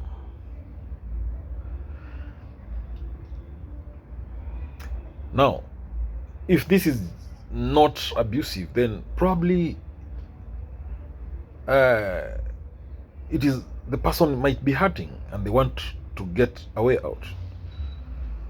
So if that's the case, you can want to talk with them, show some empathy, and try to resolve things.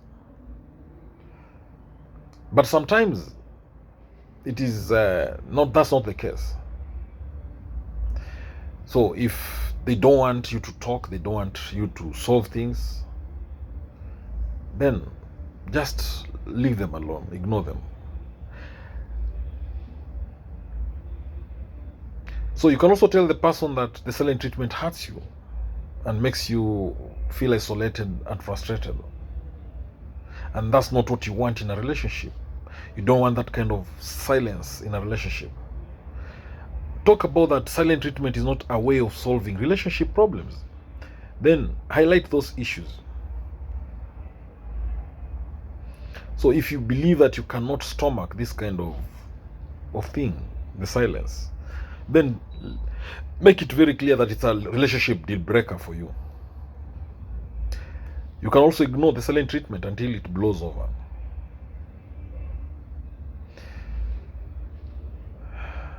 Sometimes let them go silent until they can move on. Ignore them. Mind your own business. Focus on you. Behave and pretend that it doesn't bother you. Distract yourself by having activities outdoors. No, get engaged with your hobbies. Don't give them the reaction they need. Just show them that silent treatment will not get them what they want from you.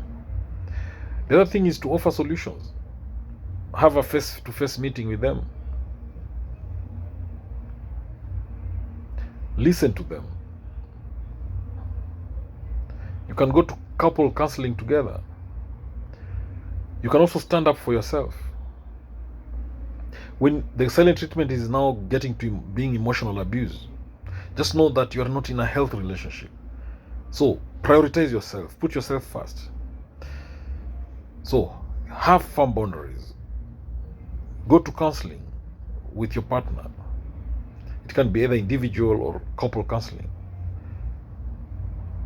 Work on that relationship. Work on the communication issues. Have boundaries and state what will happen when those boundaries are crossed. So don't respond in anger when someone is silent on you, because it might make things worse. Don't beg or plead. It might encourage that silence.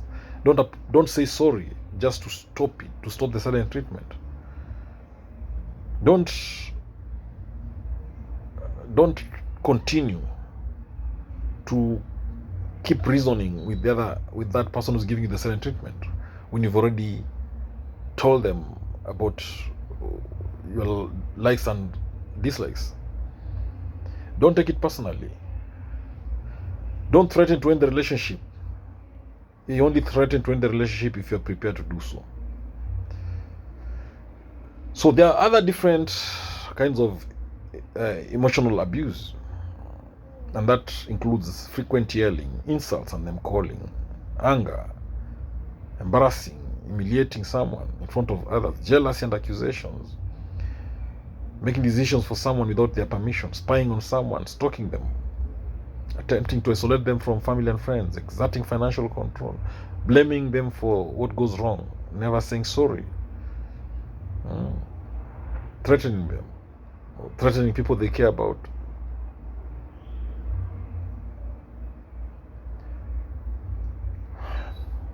So emotional abuse can have effects, negative effects such as loneliness, low self-esteem, despair, depression, and some other chronic fatigue. So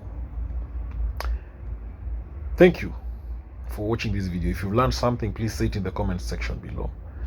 Let's build each other up. All right, subscribe to my YouTube channel.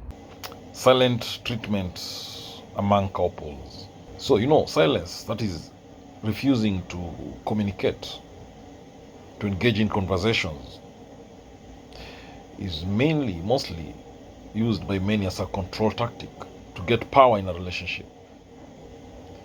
That is what silent treatment is. That is toxic, it's unhealthy, it's abusive, emotionally and physically abusive as well. But if you are going silent as a way of taking a break, taking time out to think things quietly and then address issues later, that is not silent treatment. It's not the same thing. Now, let's look at the silent treatment. The silent treatment is a control tactic. It's a manipulation tactic that can actually leave the important issues in a relationship unresolved.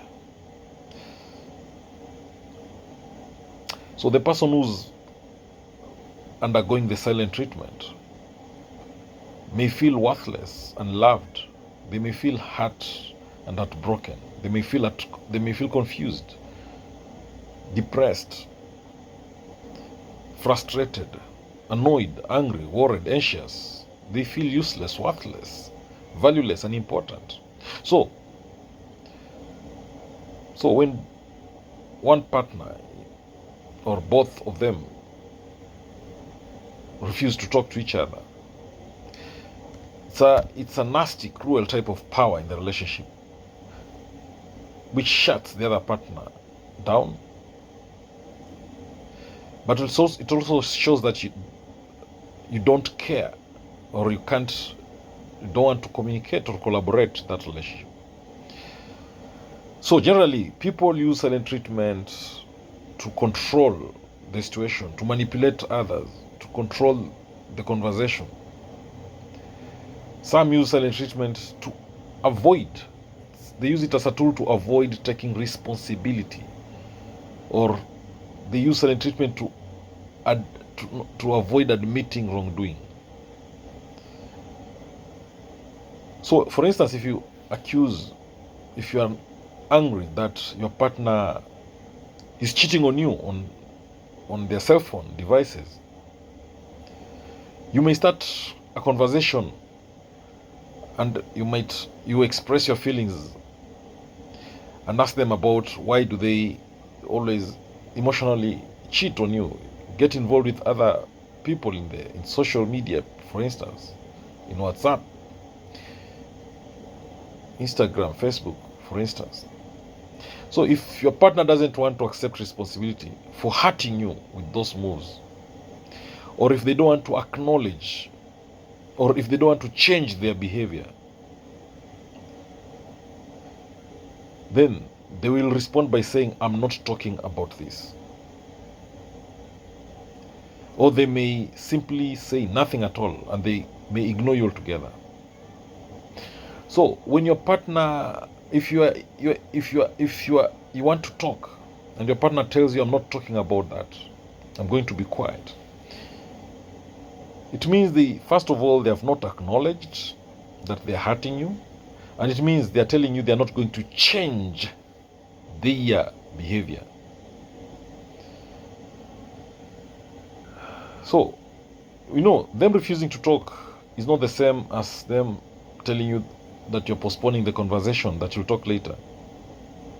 You see, when someone tells you we'll discuss it later, it means it will be talked about during a more convenient time for both partners, and that's such a healthy choice. But silent treatment is a flat-out refusal. Silent treatment is clear refusal to ever discuss the issue. Not now, not later. So the silent treatment interferes with the conversation and communication. It shows that there'll be no discussion about that issue. So when they don't want to talk, it means the person who's undergoing the silent treatment will continue to be hurt. They'll continue to go through pain and to be disappointed. It means there'll be no time, there'll be no opportunity to solve that issue, to resolve it, or to compromise. So you feel hurt, you feel unloved, you feel dissatisfied, you feel depressed, worried, annoyed, confused.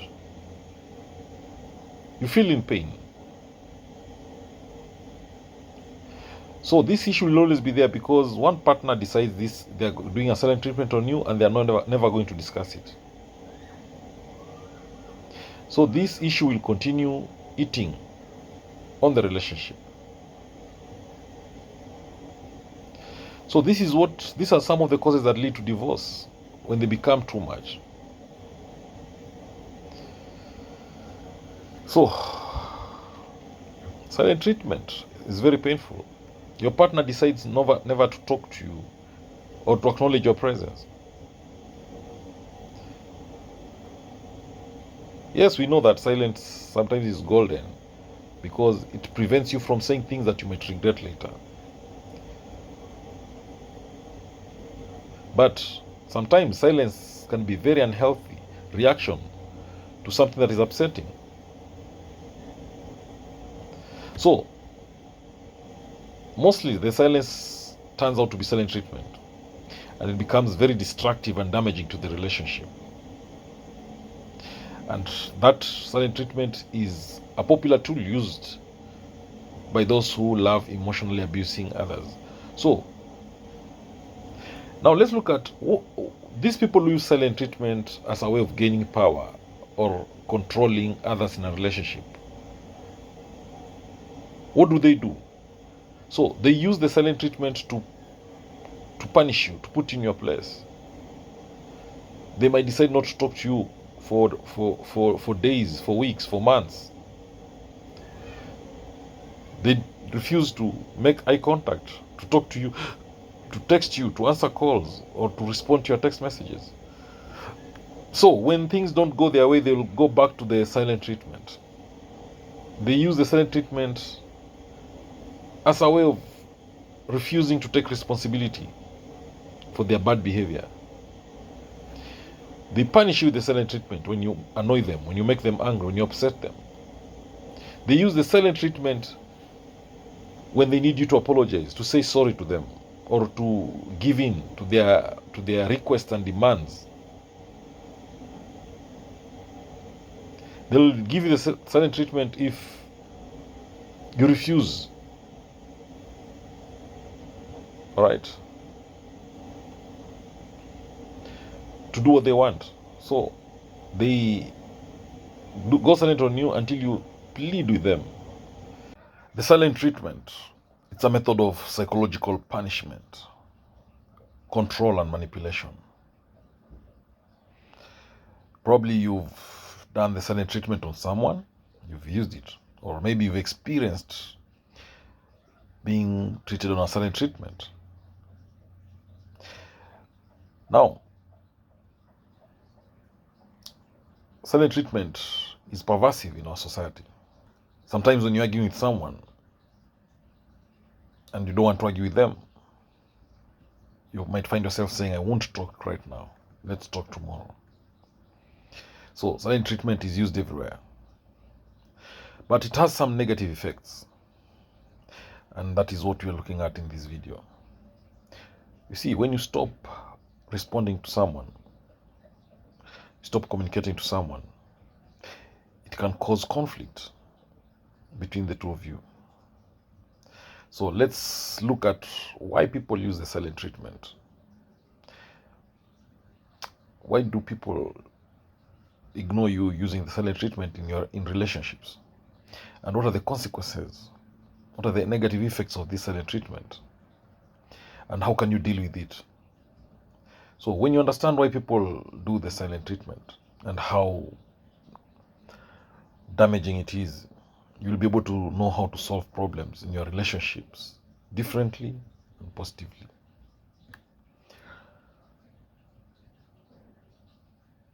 So, when you ignore someone, it's not only rude, it's narcissistic, it's immature, it's very cruel, it's emotionally damaging. And sometimes it can be physically damaging too. So you can't claim to love someone and yet you ignore them, because ignoring and love are not the same thing, are not in the same basket. So I will even say that silent treatment can be regarded as abuse. You see, just because you're not physical doesn't mean that when you do silent treatment on someone, you're not hurting them. When you ignore someone and go silent on them, you're actually hurting their feelings. Now, why do people go silent on others?